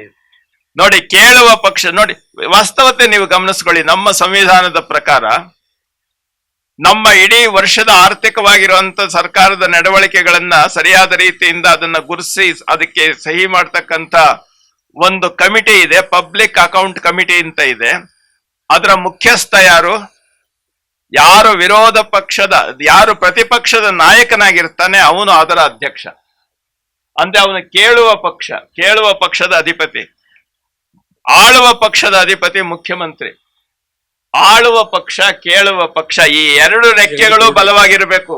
ಆಗ್ಲೇ ಒಂದೇನಾದ್ರು ಅಲ್ಲ, ಎರಡೂ ರೆಕ್ಕೆ ಬಲವಾಗಿದ್ರೆ ಹಕ್ಕಿ ಹಾರ್ಲಿಕ್ಕಾಗತ್ತೆ. ಏನಾಗುತ್ತೆ ಗೊತ್ತಾ, ಒಂದು ಆಳುವ ಪಕ್ಷ 80%, ಕೇಳುವ ಪಕ್ಷ 20%. ಅಂದ್ರೆ ಒಂದು ರೆಕ್ಕೆ ಬಲವಾಯಿತು, ಇನ್ನೊಂದು ರೆಕ್ಕೆ ಶಿಥಿಲವಾಯಿತು. ಅಕ್ಕಿ ಹೇಗಾಗುತ್ತೆ? ಖಂಡಿತ. ಹೌದು, ಪ್ರಜಾಪ್ರಭುತ್ವಕ್ಕೆ ಈ ಪ್ರಜಾಪ್ರಭುತ್ವದ ಮೂಲ ಧರ್ಮವನ್ನ ನಾವು ಇದನ್ನ ಜನಸಾಮಾನ್ಯರಿಗೆ ಸಹಜವಾಗಿ ಹೇಳಬೇಕು. ಅಷ್ಟೇ ಅಲ್ಲ, ನಮ್ಮ ಪ್ರತಿನಿಧಿಗಳಾಗುವವರು ಇದರ ಬಗ್ಗೆ ಹೆಚ್ಚಿನ ಗಮನ ಹರಿಸಬೇಕು. ಇದು ನನ್ನ ಚಿಂತನೆ ಸರ್. ಖಂಡಿತ. ವಾಸ್ತವವಾಗಿ ಹೇಳ್ತೇನೆ. ಉದಾಹರಣೆಗೆ ಈಗ ಇಸ್ರೇಲ್ ಒಂದು ಉದಾಹರಣೆ ಕೊಡ್ಬೋದು. ಆಳುವ ಪಕ್ಷದವರಿಗೂ ಕೇಳುವ ಪಕ್ಷದವರಿಗೂ ವ್ಯತ್ಯಾಸ ಎಷ್ಟು ಅಂದ್ರೆ 5-6 ಸೀಟ್ಗಳು ವ್ಯತ್ಯಾಸ ಇರ್ತಾವೆ. ಇಲ್ಲೇ ಹಾಗಿಲ್ಲ. 2/3 ಮೆಜಾರಿಟಿ, ಥಮ್ಮಿಂಗ್ ಮೆಜಾರಿಟಿ ಇತ್ಯಾದಿಗಳಲ್ಲ. ಆಮೇಲೆ ಬರುವವರು ನಮ್ಮ ದೇಶವನ್ನ ಹೇಗೆ ನಡೆಸ್ತೀವಿ ಅಂತ ಅನ್ನೋದ್ರ ಕಡೆ ಗಮನ ಹರಿಸೋದನ್ನ ಬಿಟ್ಟು, ಹೇಗೆ ನಾವು ಆ ವ್ಯಕ್ತಿಗಳಲ್ಲಿ ನಾವು ಪ್ರಜ್ಞಾಹೀನ ಸ್ಥಿತಿಗೆ ತಂದು ಹೇಗೆ ಅವರನ್ನ ಸ್ವಾಹ ಮಾಡಿಕೊಂಡು ಹೇಗೆ ನಮ್ಮ ಸರ್ಕಾರ ತರಬೇಕು ಅನ್ನುವ ಆಲೋಚನೆ ಮಾಡೋದೇ ಬಿಟ್ಟು, ನಮ್ಮ ಸರ್ಕಾರ ತರೋದಲ್ಲ, ನಮ್ಮ ದೇಶವನ್ನು ಮುನ್ನಡೆಸಬೇಕು ಅಂತ ಅನ್ನುವಂತ ಆಲೋಚನೆ, ನಮ್ಮ ಜನಸಾಮಾನ್ಯರು ಪರಿಪೂರ್ಣರಾಗಬೇಕು ಅನ್ನುವಂತ ಚಿಂತನೆ ಇದ್ದಾಗ ಆಳೋದು ಕೇಳೋದ್ರಲ್ಲಿ ಏನ್ ವ್ಯತ್ಯಾಸ ಇದೆ? ಈಗ ಆಳೋದು ಕೇಳೋದೇ ದೊಡ್ಡದಾಗ್ತಾ ಇದೆ ಹೊರತಾಗಿ ದೇಶದ ಹಿತಾಸಕ್ತಿ ಎಲ್ಲಿದೆ ಗುರು? ಎಲ್ಲಿದೆ? ಅದು ಮುಖ್ಯ. ಇದು ಬರೀ ತಾವು ರಾಜಕಾರಣದಲ್ಲಿ ತಮ್ಮ ಅಧಿಪತ್ಯದಲ್ಲಿ ದೇಶವನ್ನು ನಡೆಸಬೇಕು ಅನ್ನೋದು ಒಂದೇ ಮಾತು. ಅದು ಪ್ರಜಾಪ್ರಭುತ್ವದ ವೀಕ್ನೆಸ್ ಆಗಿ ಕಾಣಿಸುತ್ತೆ. ನಿಜ ಅದು. ಕಾರಣ ನೀವು ಹೇಳೋದ್ರಲ್ಲಿ 100% ಸತ್ಯ ಇದೆ. ಮಾಡುವಂತಿರಬೇಕು, ಮಾಡದಂತಿರಬೇಕು, ಮಾಡುವ ಮಾಟದಲ್ಲಿ ತಾನಿಲ್ಲದಿರಬೇಕು. ಇದು ಪ್ರಜಾಪ್ರಭುತ್ವದ ಪ್ರತಿನಿಧಿಗಳು, ನಮ್ಮ ಜನಪ್ರತಿನಿಧಿಗಳಲ್ಲಿರಬೇಕಾದಂತ ಮೂಲ ಲಕ್ಷಣ ಇದು. ಆದ್ರೆ ಆಗಿದೆಯಾ ಗುರುಗಳೀಗ? ಅದನ್ನ ನಾವು ಪಾಠ ಹೇಳ್ಬೇಕು. ಇದು ಪಾಠ ಹೇಳಿದ್ರೆ ಅಲ್ಲ, ಪಾಠ ಹೇಳ್ಬೇಕು. ಆಮೇಲೆ ಇನ್ನೊಂದೇನು ಅಂತ ಹೇಳಿದ್ರೆ, ಈಗ ಮೊದಲು ನೋಡಿ, ಒಂದು ಪ್ರವಾಹ ಇವಾಗ ಎಲ್ಲ ಬೇಸಿಗೆ ತುಂಬಾ ಜಾಸ್ತಿ ಆಗಿದೆ, ವಿಪರೀತ ಮಳೆ ಬಂದ್ಬಿಡ್ತು. ಒಣಗಿದ ನದಿಯಲ್ಲಿ ನೀರು ಹರಿಲಿಕ್ಕೆ ಶುರುವಾಗುತ್ತೆ. ಮೊದಲು ಹರಿಯೋ ನೀರು ಯಾವುದು? ಬರೀ ಕೆಸರು, ಕಸ, ಕಡ್ಡಿ ಇವೇ ಹರಿಯೋದು, ವಲಸೆ ಬರೋದು. ಆದ್ರೆ ಆ ನೀರು ಹರಿಯುವಿಕೆ ನಿರಂತರ ಆದಾಗ ಏನಾಗುತ್ತೆ? ಪರಿಶುದ್ಧ, ಅವೆಲ್ಲ ಹೋಗಿ ಶುದ್ಧವಾದ ನೀರು ಹರಿಯುತ್ತೆ. ನೋಡಿ, ನಾವು ಬರೀ ಒಂದು ಉದಾಹರಣೆ ನಾನು ಹೇಳಿದ್ದಲ್ಲ. ಒಂದು ಪ್ರಜಾಪ್ರಭುತ್ವದ ಇತಿಹಾಸದಲ್ಲಿ 50 ವರ್ಷ, 70 ವರ್ಷ, 100 ವರ್ಷ ಏನೂ ಅಲ್ಲ. ಇದು ಪ್ರಜಾಪ್ರಭುತ್ವದ ಆದಿಯ ಸ್ಥಿತಿ ಇದು ಭಾರತದಲ್ಲಿ. ನಮ್ಮ ಜನ ಜಾಗೃತವಾಗಬೇಕು. ಮತ್ತೆ ಬಸವಣ್ಣನನ್ನು ಯಾಕೆ ನಾವು ನೆನೆಸ್ತೇವೆ ಅಂತ ಹೇಳಿದ್ರೆ, ಬಸವ ಪ್ರಜ್ಞೆ ಅಂದ್ರೆ ಬಸವಣ್ಣನನ್ನು ಹೊಗಳೋದಲ್ಲ. ನಾವು ಬಸವಣ್ಣನನ್ನ ಕುರಿತು ಅವನು ಹಾಗೆ ಹೀಗೆ, ಅವನು ಮಹಾ ದೊಡ್ಡ ಮನುಷ್ಯ, ಪ್ರಪಂಚದ ಇತಿಹಾಸದಲ್ಲಿ ನಾವೆಲ್ಲ ಹೇಳಿ ದೊಡ್ಡದಾಗಿ ಚಪ್ಪಾಳೆ ಗಿಟ್ಟಿಸ್ಬಿಡ್ತೀವಿ. ಅಲ್ಲ, ಯಾವುದವ್ರಿಗೆ ಬೇಡವಾಗಿತ್ತು ಅದನ್ನ ನೋಡಿ ಅಪ್ಪ ಬಸವಣ್ಣನವರೇ ಹೇಳಿದ್ರು, ಎಮ್ಮವರು ಎನ್ನ ಹೊಗಳಿ ಹೊಗಳಿ ಹೊನ್ನ ಶಿವಲಕ್ಕಿಕ್ಕಿದರಯ್ಯ. ಇವತ್ತಿನ ವಾಸ್ತವ ಹೇಗಿದೆ? ಯಾವುದೇ ಒಂದು ಉಪನ್ಯಾಸ ತಗೊಳ್ಳಿ, ಹೊಗಳೋದು, ಹೊಗಳಕ್ಕೋಸ್ಕರನೇ. ಅದು ದೇವರನ್ನ ಕೇಳ್ಕೊಂಡ್ರವ್ರು, ನೀ ನನಗೆ ಒಳ್ಳಿತನ ಆದರೆ ಈ ಹೊಗಳಿಕೆಗೆ ಅಡ್ಡಬಾರ ಧರ್ಮಿ ಅಂತ ಪರಮಾತ್ಮ. ಈ ಆದರ್ಶ ಯಾವತ್ತು, ಈ ಆದರ್ಶ ನಮ್ಮ ಜಗತ್ತಿನಲ್ಲಿ ಬರಬೇಕು. ನೋಡಿ, ನಮ್ಮ ಮಕ್ಕಳು ಎಲ್ಲಿವರೆಗೂ ನಾವೇನ್ ಮಾಡಿದ್ದೇವೆ, ನಮ್ಮಿಂದ ಏನಾಗಿಲ್ಲ, ಅದನ್ನ ನಮ್ಮ ಮಕ್ಕಳು ಮುಂದಿನ ಪೀಳಿಗೆ ಅದನ್ನ ಖಂಡಿತ ಮಾಡುತ್ತೆ. ವೇದದ ಋಷಿಗಳು ಹೇಳಿದ್ರು, ಅಕೃತಂಚ ಪೂರ್ವೈಹಿ ಕೃತಂಚ ಪುತ್ರೈಹಿ ಅಂತ. ಹಿರಿಯರು ಮಾಡಲಾಗದನ್ನ ಮುಂದಿನ ಮಕ್ಕಳು ಮಾಡಿದ್ರು ಅಂತ. ಆಮೇಲೆ ಅಷ್ಟೇ ಅಲ್ಲ, ಇನ್ನೂ ಒಂದು ಮಾತು ಹೇಳಿದ್ರು ಅವರು, ಯಾರನ್ನ ನಾವು ಅಧಿಕೃತ ಅಂತ ನಂಬಬೇಕು, ಯಾರು ಮುಂದೆ ಬರುತ್ತಾರೋ ಅವರು ಅಧಿಕೃತ. ಅವರಿಗೆ ನಾವು ಬೇಕಾದಂತ ಮೂಲ ದ್ರವ್ಯವನ್ನ, ಮೂಲ ಆಸರೆಯನ್ನ, ಮೂಲ ಚಿಂತನೆಯನ್ನ, ಮೂಲ ಪ್ರಜ್ಞೆಯನ್ನ ಜಾಗೃತ ಮಾಡುವಂತ ಕೆಲಸ ಇದೆಯಲ್ಲ, ಇದು ದೇಶವನ್ನ ಕಟ್ಟುವ ಕಾರ್ಯ. ಈ ಲೆಕ್ಕದಲ್ಲಿ ನಾವು ಮಾಡಬೇಕಾದ ಕೆಲಸ ಬಹಳ ಬಾಕಿ ಇದೆ. ಇದರ ಬಗ್ಗೆ ನಾವೆಲ್ಲ ಸಾಮೂಹಿಕವಾಗಿ ಚಿಂತನೆ ಮಾಡಬೇಕು. ಈಗ ಯಾಕೆ ಅಪ್ಪ ಬಸವಣ್ಣ ನಮಗೆ ಪ್ರಕೃತರಾಗ್ತಾರೆ ಅಂತ ಹೇಳಿದ್ರೆ, ಜನಸಾಮಾನ್ಯರಲ್ಲಿರ್ತಕ್ಕಂಥ ದೌರ್ಬಲ್ಯವನ್ನ ತೆಗೆಯಲಿಕ್ಕೆ ಸರಳವಾದ ಸ್ಪಷ್ಟವಾದ ಮಾರ್ಗವನ್ನ ಹಾಕಿಕೊಟ್ಟವರು ಅಪ್ಪ ಬಸವಣ್ಣ. ನೋಡಿ, ಏನು ಬೇಡ, ಇವಿಷ್ಟನ್ನು ಇಟ್ಕೊಳ್ಳಿ, ಎಷ್ಟು ಪರಿವರ್ತನೆ ಆಗ್ತದೆ ನೋಡಿ. ಈಗ ನೋಡಿ, ನಮ್ಮ ರಾಜ್ಯದಲ್ಲಿ ಸಾಂಸ್ಕೃತಿಕ ನಾಯಕ ಅಂತ ಘೋಷಣೆ ಮಾಡಿದ್ವಿ.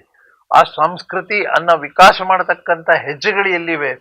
ಕೇವಲ ಅವನನ್ನು ಎಲ್ಲರನ್ನು ಹೊಗಳದಂತೆ ಸಾಂಸ್ಕೃತಿಕ ನಾಯಕ ಅಂದ್ವಿ.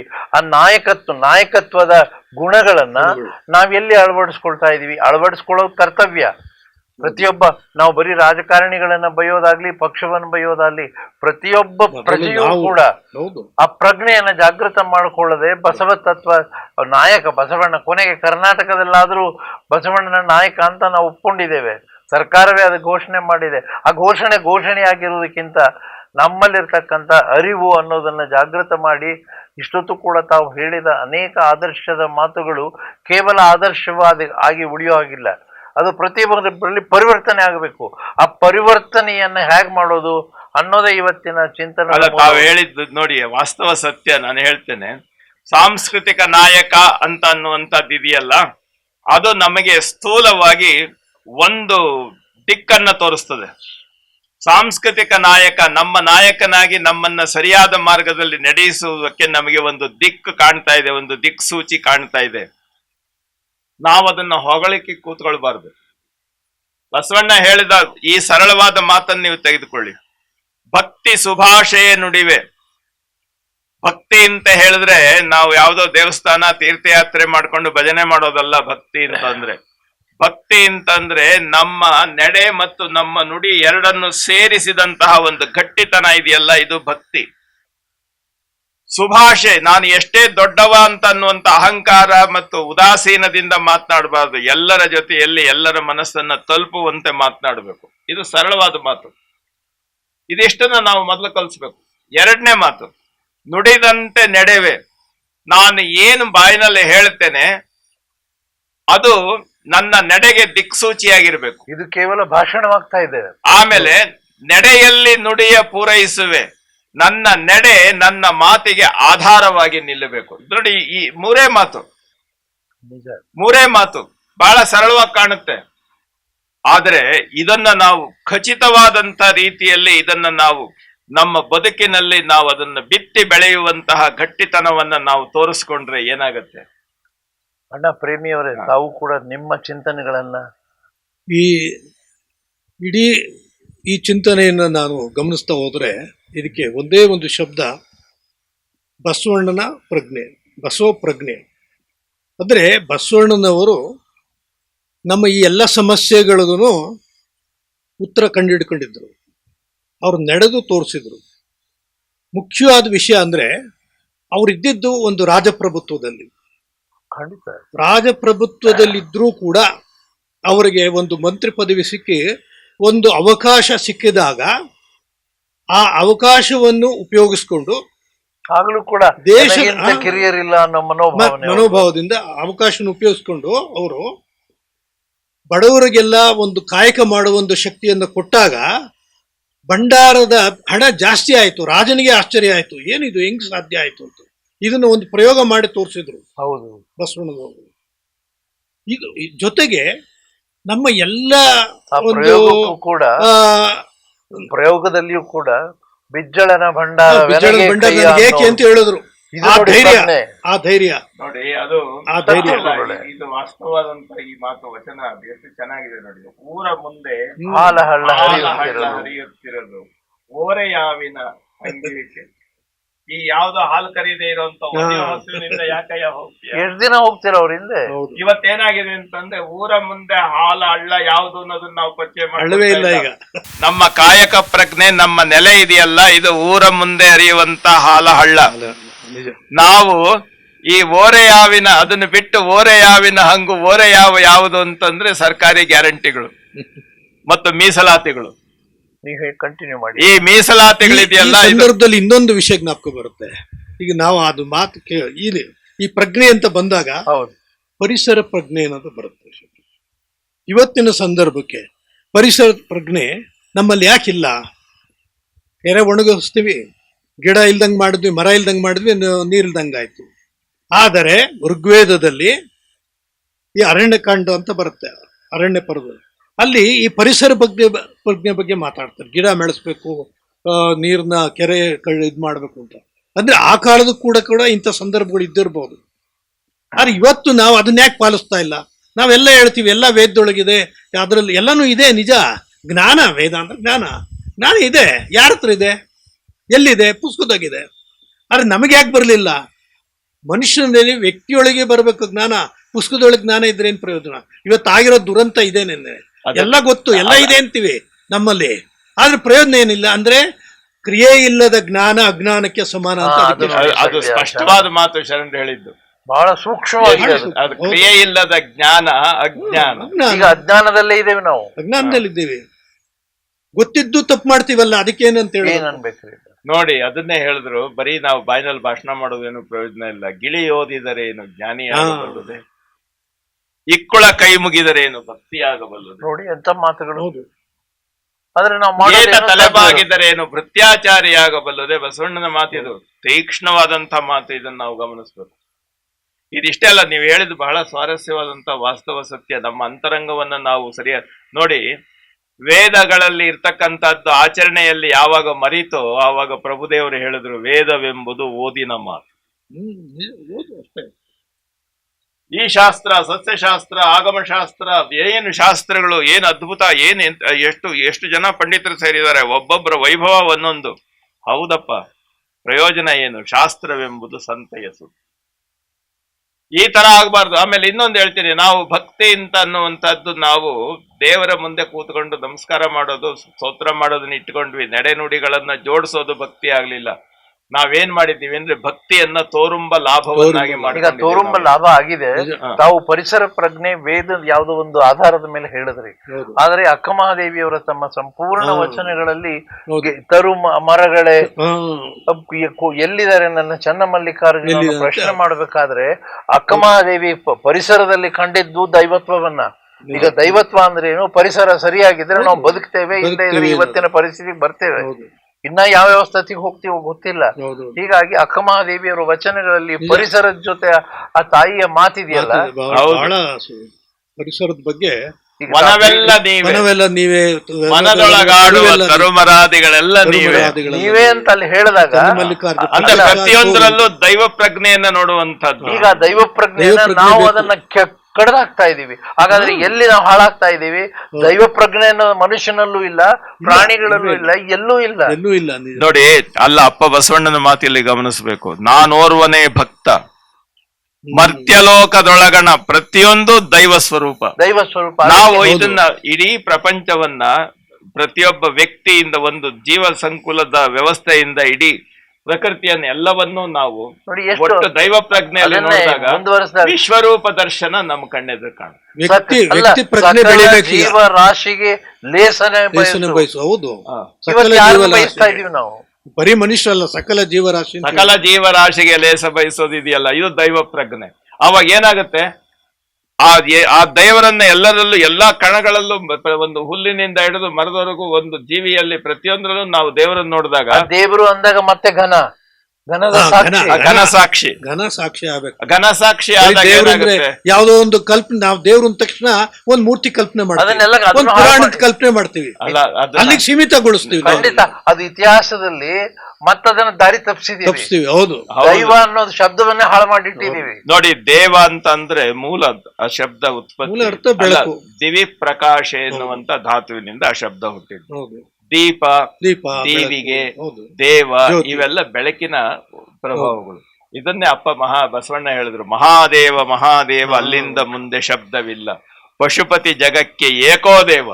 ಅಲ್ಲಿ ಏನು ಅದರಲ್ಲಿ ಮಹಾದೇವ ಅಂದಾಗ ಮಹಾದೇವೇ ಎಲ್ಲದಕ್ಕೂ ಕಾರಣ ಅಲ್ಲ, ಅದು ಭಾರತದ ಬೆನ್ನೆಲುಬು. ಆಮೇಲೆ ಅಷ್ಟೇ ಅಲ್ಲ ಸರ್, ಅದನ್ನೇ ಇನ್ನೊಂದು ವಚನದಲ್ಲಿ ಹೇಳ್ತಾರೆ, ಬೆಳಗಿನೊಳಗಣ ಬೆಳಗು ಮಹಾ ಬೆಳಗು. ಅದು ಮುಖ್ಯವಾದ್ದು. ಅದೇ ಘನ, ಅದು ಘನ.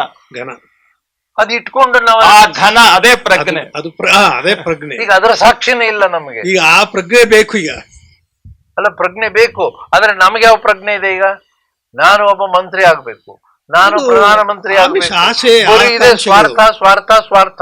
ಈ ನಮ್ಮ ಅರಿಷಡ್ ವರ್ಗಗಳಿದೆಯಲ್ಲ, ಎಲ್ಲಿವರೆಗೂ ಅದು ಬಲವಾಗಿರುತ್ತೋ ನಾವೇನು ಮಾಡಕ್ಕಾಗಲ್ಲ. ಅಲ್ಲ ಏನು ಮಾಡೋಕ್ಕಾಗಲ್ಲ ಅಂತ ಕೈ ಕುಟ್ಕೊಂಡು ಕೂತ್ಕೊಳ್ಳಿಕ್ಕೆ ವಚನಗಳನ್ನು ಮಾತಾಡಬಾರ್ದು. ಬಸವ ಸಮಿತಿ ಆದ್ಮೇಲೆ ಅದನ್ನ ಖಡಾಖಂಡಿತವಾಗಿ ಹೇಳ್ಬೇಕಾಗ್ತದೆ. ಪರಿವರ್ತನೆ ಒಳಗಾಗಿ ಇದಕ್ಕೆ ಅಪ್ಪ ಬಸವಣ್ಣ ಹೇಳಿದ್ದು ದಾಕ್ಷಿಣ್ಯ ಪರ ನಾನಲ್ಲ ಅನ್ನುವ ಮಾತು ಹೇಳಿದ್ದು ಇದಕ್ಕೋಸ್ಕರನೇ. ಅದು ವ್ಯಕ್ತಿಯಲ್ಲಿ ಅರಿವು ನೀವು ಮೂಡಿದಾಗ ಅಲ್ಲ ಆ, ಸಮಷ್ಟಿಯಲ್ಲೂ ಅರಿವು ಬರುತ್ತೆ. ಅಲ್ಲ, ಮಾತನಾಡುವವರ ಬಗ್ಗೆ ದಾಕ್ಷಿಣ್ಯ ಇಟ್ಕೊಳ್ಬಾರ್ದು, ಕೇಳುವವರ ಬಗ್ಗೆ ದಾಕ್ಷಿಣ್ಯ ಇಟ್ಕೊಳ್ಬಾರ್ದು, ವಸ್ತುಸ್ಥಿತಿಯನ್ನ ನಿಜವಾಗಿ ಹೇಳಬೇಕು. ಹೇಳುವಂತ ಒಂದು ದಾಕ್ಷಿಣ್ಯ ಪರ ನಾನಲ್ಲ ಈಗ ಅವನು ಅನ್ನುವಂತ ಒಬ್ಬ ಅಲ್ಲಿ ಅಧಿಕಾರಕ್ಕೆ ಬರ್ತಾನೆ, ಹೌದು ಅವನನ್ನ ಕೇಳ್ತಕ್ಕಂಥದ್ದಾಗ್ಲೇ ಬಹಳ ಹಾ. ಸುಂದರವಾಗಿ ಗುರುಗಳು ಹೇಳುದು. ಹೌದು ಅವನು ಕೇಳುವವನು ನಾವು ಪ್ರಶ್ನೆ ಮಾಡ್ತಕ್ಕಂಥದ್ದು ತಾವು ಹೇಳಿದ್ರಲ್ಲ ಗುರುಗಳೇ, ಹೌದು. ಹಾಗೆ ಅದು ಎಲ್ಲಿಗ ಈಗ ಪ್ರಶ್ನೆ ಆಳುವ ಪಕ್ಷ, ಇಲ್ಲ, ಕೇಳುವ ಇಲ್ಲ. ಪಕ್ಷ. ಹೌದು ನೋಡಿ, ಆಳುವ ಪಕ್ಷ, ಕೇಳುವ ಪಕ್ಷ. ಇದು ನೋಡಿ, ನಮ್ಮ ಸಂವಿಧಾನವನ್ನೇ ನಾನು ಉದಾಹರಣೆ ಕೊಡೋದಾದ್ರೆ, ನ್ಯಾಯಾಂಗ ಇದೆಯಲ್ಲ, ಹಕ್ಕಿ ಹಾರಬೇಕಾದ್ರೆ ಬರೀ ರೆಕ್ಕೆ ಅಷ್ಟೇ ಅಲ್ಲ, ಹಿಂದೆ ಪುಕ್ಕ ಇರಬೇಕು. ಅದು ಬ್ಯಾಲೆನ್ಸ್ ಮಾಡ್ತದಿಂದ ಸರಿಯಾದ ದಾರಿಲಿ ಹೋಗ್ತಾ ಇದೆಯಲ್ಲ. ಈಗ ಇನ್ನು ಕೆಲವೇ ದಿನಗಳಲ್ಲಿ ಮತ್ತು ಕಾರ್ಯಾಂಗ ಇದೆಯಲ್ಲ ಸರ್, ಅದು ಕಾಲು, ಕೊಕ್ಕು ಇತ್ಯಾದಿಗಳು. ಹಕ್ಕಿ ಬದುಕಲಿಕ್ಕೆ ಇವೆಲ್ಲ ಜೊತೆಗೆ ಇರಬೇಕು. ಹೋಗ್ಬೇಕು, ಹಾ. ಒಂದಕ್ಕೊಂದು ಇದಿರ್ಬೇಕು. ಆಮೇಲೆ ಅದರ Balance ವಾಸ್ತವ ಪ್ರಜ್ಞೆ ಇದೆಯಲ್ಲ, ಇದು ಒಂದ್ ಇವೆಲ್ಲ ತಪ್ಪು ಮಾಡಿ ಇನ್ನೊಂದು ಕ್ವಶನ್ ಅದೇ ಮಾಡೋಂಗಿರ್ಬೇಕು. ಅದನ್ನೇ ಹೇಳಿದ್ದು, ಅದಿಲ್ಲದ್ರೆ ಏನ್ ಕೇಳುವವರು ಪ್ರಯೋಜನ? ಮತ್ತು ಕೇಳುವವರು. ಕೇಳುವವರು. ಈಗ ಕೇಳುವವರನ್ನ ಸರ್ವನಾಶ ಮಾಡಾಕಿದ್ರೆ ಆ, ಕೇಳಕ್ಕೆ ಏನ್ ಅವಕಾಶ ಉಳಿತಲ್ಲಿ? ಕೊಡಿ. ಹೇಳುವವರು ಯಾರು? ಕೇಳಕ್ಕೆ ಅವಾಗ ಎಲ್ಲಿದೆ ಅವಕಾಶ ಕೊಡಿದ್ರೆ ಏನ್ ಪ್ರಶ್ನೆ ಯಾರು ಮಾಡ್ತಾರೆ? ಕೇಳ್ತಾರೆ? ಅದು ಈಗಿನ ಬಂದ ಸಂದರ್ಭದಲ್ಲಿ ಆಗ್ತಾ ಇರೋದು. ಈಗ ಆಗ್ತಾ ಕೇಳಕ್ಕೆ ಖಂಡಿತ ಅವಕಾಶ ಇಲ್ಲ. ಸರ್ವನಾಶ ಮಾಡ್ಬಿಡುವುದು ಆ ಕಡೆ ಕೇಳುವವರನ್ನ. ಹೌದು ಕೇವಲ ಅವ್ರು ಏನ್ ಹೇಳ್ತಾರೆ ಅದನ್ನ ಕೇಳ್ಕೊಂಡು ಸುಮ್ಮನೆ ಕೇಳ್ಬೇಕಷ್ಟೇ ಹೋಗ್ತಾ ನಾವು. ಇರ್ಬೇಕು. ನಾವು ಅವಾಗ ಹೇಳ್ಬೇಕು. ಏನಾಯ್ತು, ಹೌದು. ಪ್ರಜಾಪ್ರಭುತ್ವ ಹೋಗಿ ಡಿಕ್ಟೇಟರ್ಶಿಪ್ ಬಂತು, ಅಲ್ಲ, ರಾಕ್ಷಸ ಪ್ರಭುತ್ವ. ರಾಕ್ಷಸ ಪ್ರಭುತ್ವ ಆಗೋಗುತ್ತೆ. ರಾಕ್ಷಸ ಪ್ರಭುತ್ವ ನಾವು ನೋಡ್ತಾ ಇದ್ದೇವೆ. ನೀವು ಕ್ರಾಫ್ಟ್ ಕಟ್ ಮಾಡಿಸ್ಬೇಕಾದ್ರೆ ನಾನು ಹೇಳ್ದಂಗ್ ಮಾಡಿಸ್ಬೇಕು ಅಂತ ಅನ್ನೋ ಇದೆಯಲ್ಲ ಪ್ರಶ್ನೆ ಒಂದು ಯಾವ್ದೋ ಬಂದ್ರೆ, ದೇಶದಲ್ಲಿ ಇವತ್ತಿಗೆ ಅಲ್ಲ ಆ ತರ ಆದ್ರೆ ಪ್ರಶ್ನೆ ಏನು? ಅವನ ರಾಷ್ಟ್ರಪತಿಯನ್ನು ಹೆಂಗ್ ಹೇರ್ ಕಟ್ ಮಾಡ್ತಾನೆ, ಇಡೀ ದೇಶ ಹಂಗೆ ಎಲ್ಲ ಹಂಗೆ ಮಾಡ್ಕೋಬೇಕು. cut ಎಂತಾದ್ರಿ ಇದು?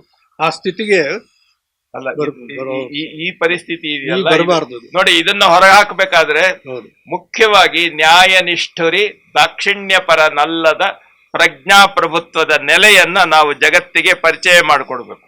ಆ ಪ್ರಜ್ಞಾಪ್ರಭುತ್ವ ಅದು ಜಾಗೃತ ಬರಬೇಕಾದ್ರೆ ಸ್ವಾಭಿಮಾನ ಬೆಳಿಬೇಕು. ಬೆಳಿಬೇಕಲ್ಲ. ಸ್ವಾಭಿಮಾನ ಇದ್ದಾಗ ಅವನು ಯಾರಿಗೂ ಅಡಿಯಾಳಾಗೋದಿಲ್ಲ. ಸ್ವಾಭಿಮಾನ ಇದ್ದಾಗ ಅಲ್ಲ, ನೀವು ಹೌದು ಹೇಳೋ ಸರ್, ಹಾಗೆ. ನೀವು ಅಲ್ಲ, ಸ್ವಾಭಿಮಾನ ಬೇಕಲ್ವಾ? ನೀವ್ ಹೇಳಿದ್ದು ನಿಜ. ಸ್ವಾಭಿಮಾನವನ್ನ ಹೇಗೆ ಬೆಳೆಸ್ದ ಬಸವಣ್ಣ ಅಂತ ಹೇಳಿದ್ರೆ, ಅದು ಪ್ರಶ್ನೆ. ಮನೆಯಲ್ಲಿ ಒಂದ್ ಇಡೀ ಅಕ್ಕಿ ಜಾಸ್ತಿ ತಂದಾಗ ನೋಡಿ, ಆಯ್ದಕ್ಕಿ ಮಾರಾಯನ ಪ್ರಸಂಗ ಹೌದು. ಬರ್ತದೆ. ನಾವೆಲ್ಲ ಪಂಡಿತರು ಏನ್ ಹೇಳಿದ್ವಿ ಗೊತ್ತೇನು? ಬೀದಿಯಲ್ಲಿ ಬಿದ್ದ ಅಕ್ಕಿ ಕಾಳುಗಳನ್ನ ಆಯ್ಕೊಂಡು ಬಂದ. ನೋಡಿ, ಇದು ಅದಲ್ಲ. ಉತ್ಪ್ರೇಕ್ಷೆ ಮಾತು. ಹೌದು. ಆಯದ ಅಕ್ಕಿಯ ಮಾರಯ್ಯ ಹ್ಮ್. ಅಂದ್ರೆ ನೋಡಿ, ಕನ್ನಡದಲ್ಲಿ ಇನ್ಕಮ್ ಅಂಡ್ ಎಕ್ಸ್ಪೆಂಡಿಚರ್ ಆಯ. ಆಯ ವ್ಯಯ ಅಂತ ಹೇಳ್ತಾರೆ. ಆಯದ ಅಕ್ಕಿಯ ಮಾರಯ್ಯ ಅಂದ್ರೆ ನಾನು ಮಾಡಿದ ಕೆಲಸಕ್ಕೆ ಹಣ ಮುಟ್ತಾ ಇರಲಿಲ್ಲ, ಮನೆಗೆ ಬೇಕಾದ ದವಸ ತರ್ತಾ ಇದ್ದ. ಅಕ್ಕಿ ಜಾಸ್ತಿ ತಂದ್ರೆ ಆತನ ಧರ್ಮಪತ್ನಿ ಲಕ್ಕಮ್ಮ ಹೇಳ್ತಾರೆ, ಈಸಕ್ಕಿ ಆಸೆ ಯಮಗೇಕೆ, ನಮಗೆ ಈಶ್ವರನೊಪ್ಪ, ಹ್ಮ್ ವಾಪಸ್ ತೆಗೆದುಕೊಂಡು ಹೋಗಿ ಕೊಟ್ಟು ಬನ್ನಿ. ಆಸೆ ಯಾರಿಗೆ? ಆಸೆ ಎಂಬುದು ಅರಸರಿಗಲ್ಲದೆ ಭಕ್ತರಿಗೆ ಉಂಟೆ. ಹೌದು. ಆ ಆ ಸಂದರ್ಭ ಇವತ್ತು ಬೇಕು. ಅಲ್ಲ, ಹೀಗೆ ಪ್ರತಿಯೊಬ್ಬರೂ ಸಹ ಇನ್ನೊಬ್ಬರಿಗೆ ನೋಡಿ, ಸರಳವಾದಂತ ರೀತಿಯಲ್ಲಿ ನಾನು ದೊಡ್ಡ ದೊಡ್ಡ ಬಸವ ಪುರಾಣ ಇತ್ಯಾದಿ ದೊಡ್ಡ ದೊಡ್ಡ ಕಾವ್ಯಗಳು ಇವೆಲ್ಲ ಬಗ್ಗೆ ನಾವು ಪ್ರಿಂಟ್ ಮಾಡಿಸಿ ಇಟ್ಕೊಂಡು ಅದ್ರ ಬಗ್ಗೆ ವೈಭವಯುತವಾದ ಮಾತುಗಳನ್ನ ಆಡ್ತೇವೆ. ನಿಜವಾದ ಅಪ್ಪ ಬಸವಣ್ಣನ ಕಲ್ಯಾಣದ ವಾಸ್ತವತೆಯನ್ನ ಚಿತ್ರ ಮಾಡಿಕೊಟ್ಟವ್ರು ಯಾರು ಅಂತಂದ್ರೆ ಸಾಮಾನ್ಯ ವ್ಯಕ್ತಿಗಳು. ನೋಡಿ, ಒಬ್ಬ ಜನಪದ ತಾಯಿ ಹೇಳ್ತಾಳೆ, ಉಂಡು ತೇಗಿತು ಲೋಕ ಕೊಂಡಾಡಿ ಕಾಯಕವ ಕಂಡ ಕಂಡಲ್ಲಿ ದಾಸೋಹ. ನೋಡಿ, ಕಾಯಕ ಎಲ್ಲರೂ ನಾವು ದುಡಿಬೇಕು ಅನ್ನುವಂತ ಕಾಯಕ ಪ್ರಜ್ಞೆ ಜೊತೆಗೆ ಎಲ್ಲರೂ ಎಲ್ಲರಿಗಾಗಿ ಬದುಕುವಂತ ಪ್ರಜ್ಞೆ, ಅದು ಬೇಕು. ಹೌದು. ಎಲ್ಲರೂ ಎಲ್ಲರಿಗೂ ಊಟಕ್ಕಿಡುವಾಗ ನಮಗ್ ಬೇಕು ಅನ್ನೋದು ಎಲ್ಲಿ ಬರ್ತದೆ? ಇದೆಲ್ಲವೂ ಗುರುಗಳು ಹೇಳ್ತಾ ಇರೋದು ಸತ್ಯ, ತಾವು ಹೇಳ್ತಾ ಇರೋದು ಸತ್ಯ. ನಮ್ದು ಇದು ಶರಣರ ಒಂದು ಪರಂಪರೆ. ಇದು ಪರಂಪರೆ ಇದೆ. ಅವರನ್ನ ನಾಯಕ ಅಂತ ಮಾಡಿದೀವಿ. ಈಗ ಹೌದು. ನಾವಾದ್ರೆ ಮನುಸ್ಮೃತಿಯನ್ನೇ ಇವತ್ತಿಗೂ ಜಾಗೃತ ಮಾಡ್ತಾ ಇದೀವಿ. ಅದೇ ಆಗ್ತಾ ಅಲ್ಲ, ಇದೆ. ಅದರಲ್ಲಿ ಒಂದು ಪ್ರಸಂಗ ನಾನು ಹೇಳುವಂತದ್ದು, ಮನುಸ್ಮೃತಿ ಅಂತ ಅನ್ನೋಂಥದ್ದಿಲ್ಲ. ಅದು ಹಳೇದು, ಒಂದು ಎಕ್ಸ್ಪೈರಿ ಡೇಟ್ ಮುಗ್ದೋ ಇರುವಂತ ಸ್ಮೃತಿ ಅದು. ಇವತ್ತು ಅದನ್ನ ಇಲ್ಲ, ಅದನ್ನೇ ಒಪ್ಕೊಳ್ಳಿಲ್ವಲ್ಲ? ಹಿಡಿತಾ ಇದೀವಲ್ಲ. ಅಲ್ಲ, ವಾಸ್ತವ ಒಪ್ಕೊಳ್ಳಿ ಹಾಗಾದ್ರೆ. ಸರ್, ನಾನು ಹೇಳೋದು ಕೇಳಿ. ಈಗ ಅದು ಯಾಕೆ ಒಪ್ಕೊಳ್ಳಲ್ಲ? ಅಲ್ಲ, ನಾವು ಅದನ್ನ ಸರಿಯಾದ ರೀತಿಯಿಂದ ಜಗತ್ತಿಗೆ ಪರಿಚಯ ಮಾಡಿಸ್ಕೊಡ್ಬೇಕು. ನೋಡಿ, ಸ್ಮೃತಿ ಅಂತಂದ್ರೆ ನಮ್ಮ ಸಂವಿಧಾನ.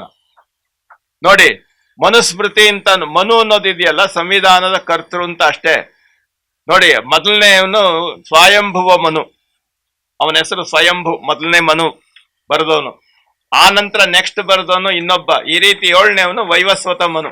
ಈಗಿದ್ದು ಎಕ್ಸ್ಪೈರಿ ಡೇಟ್ ಆಗಿದ್ದು. ಈಗ ನಾವೇನ್ ಹೇಳ್ಬೇಕು ಗೊತ್ತೇನು? ಈಗ ಅಂಬೇಡ್ಕರ್ ಮನುವಿನ ಮನುಸ್ಮೃತಿ ನಾವು ಮಾಡ್ತಾ ಇದ್ದೀವಿ ಅಂತ ಹೇಳ್ಬೇಕು. ಅಲ್ಲ, ಮನುಸ್ಮೃತಿ ಶಬ್ದನೇ ತಪ್ಪಾಗಿರ್ಬೇಕು ನಾವು ಮತ್ತೆ ಮನು ಅನ್ನೋದನ್ನ ಕರ್ತೃ ಅಂತ ಇಟ್ಟುಕೊಂಡ್ರೆ ಅಂಬೇಡ್ಕರ್ ಮನು. ಅದು ಸಾಮಾನ್ಯಕ್ಕೆ ಇದು ಜನಕ್ಕೆ ಅರ್ಥ ನಾವು ಪ್ರಯತ್ನ ಜನಗಳಿಗೆ ಅದು ಹೇಳ್ಬೇಕು ಸರ್ ನಾವು. ಅಲ್ಲ, ನಮನ ಸ್ಮೃತಿ ಅನ್ನೋದು ಇವತ್ತು ಔಟ್ಡೇಟೆಡ್. ಅಲ್ಲ, ಅದನ್ನೇ ಸ್ಮೃತಿ ಮತ್ತೆ ನಾವು ತಪ್ಪುದಾರಿಗೆ ಅಲ್ಲ, ಮನುಸ್ಮೃತಿ ಅಂತ ಅನ್ನುವಂಥದ್ದನ್ನ ಮನು ಅಂತ ಸಂವಿಧಾನ ಅಂತ ನೀವ್ ಯಾವ್ದನ್ನ ಹೇಳ್ತೀರಿ, ಹಿಂದೆ ಆ ಶಬ್ದದಲ್ಲಿ ಗುರ್ಸಿದ್ರು, ಮುಂದೆ ಕಾನ್ಸ್ಟಿಟ್ಯೂಷನ್ ಅಂತ ಇಂಗ್ಲಿಷ್ ನಲ್ಲಿ ಬಂತು. ಏನೇ ಆಗ್ಲಿ ಒಟ್ನಲ್ಲಿ ಇವತ್ತು ನಮಗೆ ಸಂವಿಧಾನದ ಕರ್ತೃ ಅಂಬೇಡ್ಕರ್. ಈಗ ಮನುಸ್ಮೃತಿಯಿಂದ ಇಷ್ಟೆಲ್ಲ ದುರಂತ ಆದ್ಮೇಲೆ ತಿರ್ಗಾ ಆ ಶಬ್ದ ನಾವ್ ಯಾಕೆ ಮತ್ತೆ ಶಬ್ದ ಬೇಡ, ಅದ್ರ ಅರ್ಥ ಇಟ್ಕೊಳ್ಳಿ. ಅರ್ಥ ಶಬ್ದನೇ ತಪ್ಪಾದಾಗ ಅರ್ಥ ಎಲ್ಲಿ ಬಂತು? ಅಲ್ಲ, ಶಬ್ದ ಬಿಟ್ಬಿಡಿ ಸರ್, ಆ ಶಬ್ದ ಬಿಟ್ಬಿಡಿ, ಅರ್ಥ ಜೊತೆ ಮನುಸ್ಮೃತಿ ಅಂತ ಬಿಟ್ಬಿಡಿ. ಆದ್ರೆ ವಾಸ್ತವತೆಯನ್ನ ತಿಳಿದು ನಮಗೆ ಸಂವಿಧಾನ ಹೇಳಿ, ನಮ್ಮ ಸಂವಿಧಾನದ ನಾವು ಎತ್ತಿ ಹಿಡಿತೀವಿ. ಹೌದು, ಸಂವಿಧಾನ, ನಮ್ಮ ಸಂವಿಧಾನ ಬಸವಣ್ಣನ ಎಲ್ಲ ತತ್ವಗಳು ಇದೆ ನೋಡಿ, ಎಲ್ಲ 100ಕ್ಕೂ ಇದೆ. ಆದ್ರೆ ಅದನ್ನ ಇವತ್ತೆಲ್ಲ ಎತ್ತಿ ಹಿಡಿತಿದ್ದೀವಿ. ಮಕ್ಕಳಿಗೆ ಪಾಠ ಮಾಡಿಸಿದ್ವಿ ಸಂವಿಧಾನನ, ತಿಳಿಯೋಂಗ್ ಮಾಡಿ ಇದು ಆಗಬೇಕು ಅಂತ. 70 ವರ್ಷದಿಂದ ನಾವು ಮಾಡಿದಂತ ಒಂದು ದೊಡ್ಡ, ನಾವು ಮಾಡಿಲ್ಲ ಅನ್ನೋದು ಬಿಟ್ಬಿಡಿ. ಆಗಲ್ಲ, ಒಂದ್ ಹೇಳೋದ್ ಕೇಳಿ, 70 ವರ್ಷದಿಂದ ನಾವು ಮಾಡಿದಂತ ಒಂದು ದೊಡ್ಡ ತಪ್ಪು ಅಂದ್ರೆ ಸಂವಿಧಾನದ ಬಗ್ಗೆ ನಮ್ಮ ಶಾಲೆ ಕಾಲೇಜುಗಳಲ್ಲಿ ಸ್ಪಷ್ಟವಾಗಿ ಪ್ರತಿಯೊಬ್ಬರಿಗೂ ಪಾಠ ಹೇಳದೇ ಇದ್ದದ್ದು. ಈಗ ಅದು ಸಂವಿಧಾನವನ್ನ ತಿದ್ದೋದಕ್ಕೆ ಹೊರಟಿದಾರಲ್ಲ ಗುರುಗಳೇ. ಈಗ ಸಂವಿಧಾನ ಯಾವಾಗ ಸಂವಿಧಾನವನ್ನ ಎಲ್ಲರಿಗೂ ನಾವು ಪರಿಚಯ ಮಾಡಿಸ್ಕೊಡ್ಲಿಲ್ಲ, ಆಗ ಯಾರ ಕೈಯಲ್ಲಿ ಸಿಕ್ತೋ ಅವರು ಸ್ವತ್ತಾಯ್ತದು. ನೀವು ಸಂವಿಧಾನವನ್ನ ಎಲ್ಲರಿಗೂ ಪರಿಚಯ ಮಾಡಿಸ್ಕೊಡ್ತಿದ್ರೆ ತಿದ್ದೋದಷ್ಟು ಸುಲಭ ಆಗ್ತಾ ಇರ್ಲಿಲ್ಲ. ಇವತ್ತು ಆಗಲ್ಲ, ಇವತ್ತು ಆಗಲ್ಲ, ಅದು ತಿದ್ದಲ್ಲ, ತಿದ್ಲಿಕ್ ಆಗೋದಿಲ್ಲ, ಅದು ತಿದ್ಲಿಕ್ ಆಗೋದಿಲ್ಲ, ತಿದ್ದು ಕೂಡುದು. ಯಾಕೆ ಅಂತಂದ್ರೆ ಅದು ನೋಡಿ, ಅದಕ್ಕೋಸ್ಕರ ಈಗ ಜನಗಳಿಗೆ ಪರಿಚಯ ಮಾಡಿಸ್ಕೊಟ್ಟಿದ್ದೇವೆ.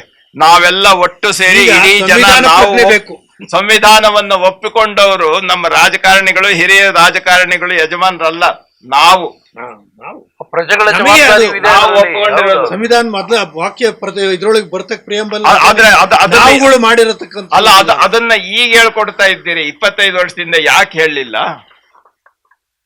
ಅದ್ರಲ್ಲಿ ನಮ್ಮ ನೋಡಿ, ಒಂದ್ ಹೇಳಿದ್ರೆ ಅಂಬೇಡ್ಕರ್ ಇಂದ ಇದುವರೆಗೂ ಚಳುವಳಿಯಲ್ಲಿ ಬಂದಿದೆ ಸಂವಿಧಾನದ ಬಗ್ಗೆ. ಎಲ್ಲರೂ ಸಂವಿಧಾನ ಅನ್ನೋ ಹೆಸರು ಗೊತ್ತಿದೆ ಸರ್, ಒಳಗಿರುವಂತ ಕಾರ್ಯಾಂಗ, ನ್ಯಾಯಾಂಗ ವಿಚಾರಗಳು ಗೊತ್ತಾ? ಇವತ್ತು ಒಂದ್ ಹೇಳ್ತೀನಿ ನಾನು, ಹಿಂದೆ ಸಂವಿಧಾನದ ಸಭೆಗಳಲ್ಲಿ ಭಾಗಿಗಳಾದವರು ನಮ್ಮ ಪ್ರತಿನಿಧಿಗಳಾಗಿ ಹಿರಿಯರಲ್ಲಿದ್ರು. ಇವತ್ತು ನಾನು ಹೇಳ್ತೇನೆ, ಇವತ್ತು ಅವರ ಜಾಗದಲ್ಲಿ ಕೂತಂತ ಪ್ರತಿಯೊಬ್ಬರಿಗೂ ಸಂವಿಧಾನವನ್ನ ತಿದ್ದುಪಡಿ ಮಾಡುವಂತ, ಅದಕ್ಕೆ ಹೊಸದು ಸೇರಿಸುವಂತಹ ಅಧಿಕಾರವುಳ್ಳ ಜಾಗದಲ್ಲಿ ಅಲ್ಲಿ ಕೂತಿದ್ದಾರೆ. ಆದ್ರೆ ಅವ್ರು ಯಾರು ಕೂತಿರೋದು ಯಾಕೆ? ಡೆಮೋಕ್ರಸಿ. ಸ್ವಲ್ಪ ಹೇಳೋದು ಕೇಳಿ, ಸ್ವಲ್ಪ ಹೇಳೋದು ಕೇಳಿ. ಅವರಲ್ಲಿ ಕೂತಿದ್ದಾರೆ ಯಾರು? ಸಂವಿಧಾನ ಅಂದ್ರೆ ಏನು ಅಂತ ಗೊತ್ತಿಲ್ಲದೆ ಇರುವವರಲ್ಲಿ ಕೂತಿದ್ದಾರೆ. ಅವರು ಸಂವಿಧಾನವನ್ನ ತಿದ್ದುಪಡಿ ಮಾಡ್ತಾರೆ. ಅವ್ರಿಗೆ ಮೊದಲು ಪಾಠ ಹೇಳಬೇಕು. ಅಲ್ಲ, ಅವ್ರಿಗೆ ಏನೋ ಗೊತ್ತಿಲ್ಲ, ಅವರು ತಿದ್ದುಪಡಿ ಮಾಡ್ತಾರೆ. ಇದರ ಅರ್ಥ ಏನು? ನಾವು ಯಾರಿಗೆ ಯುದ್ಧದ ಕಲೆಯೇ ಗೊತ್ತಿಲ್ವೋ ಅಥವಾ ಯಾರಿಗೆ ಬರವಣಿಗೆಯೇ ಗೊತ್ತಿಲ್ವೋ ಅವನನ್ನು ನಾವು ಕಾಲೇಜಿನ ಕುಲಪತಿ ಮಾಡ್ಕೊಂಡಿಸಿದ್ದೇವೆ.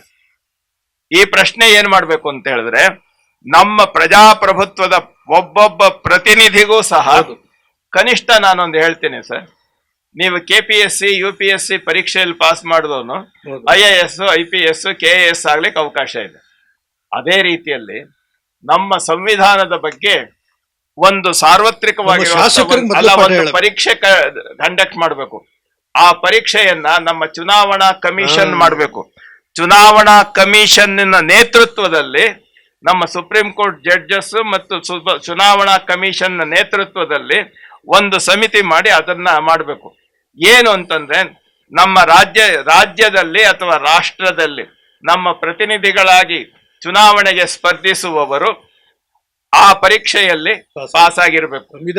75% ಎಬವ್ ಇದ್ದವರು ಲೋಕಸಭೆಗೆ ಹೋಗ್ಲಿ, 50-30% ಇದ್ದವರು ನಮ್ಮ ರಾಜ್ಯದ ಲೆಕ್ಕದಲ್ಲಿ ವ್ಯಕ್ತಪಡಿಸುವ ಆಶಯ ಅಷ್ಟೇ ಗುರುಗಳೇ.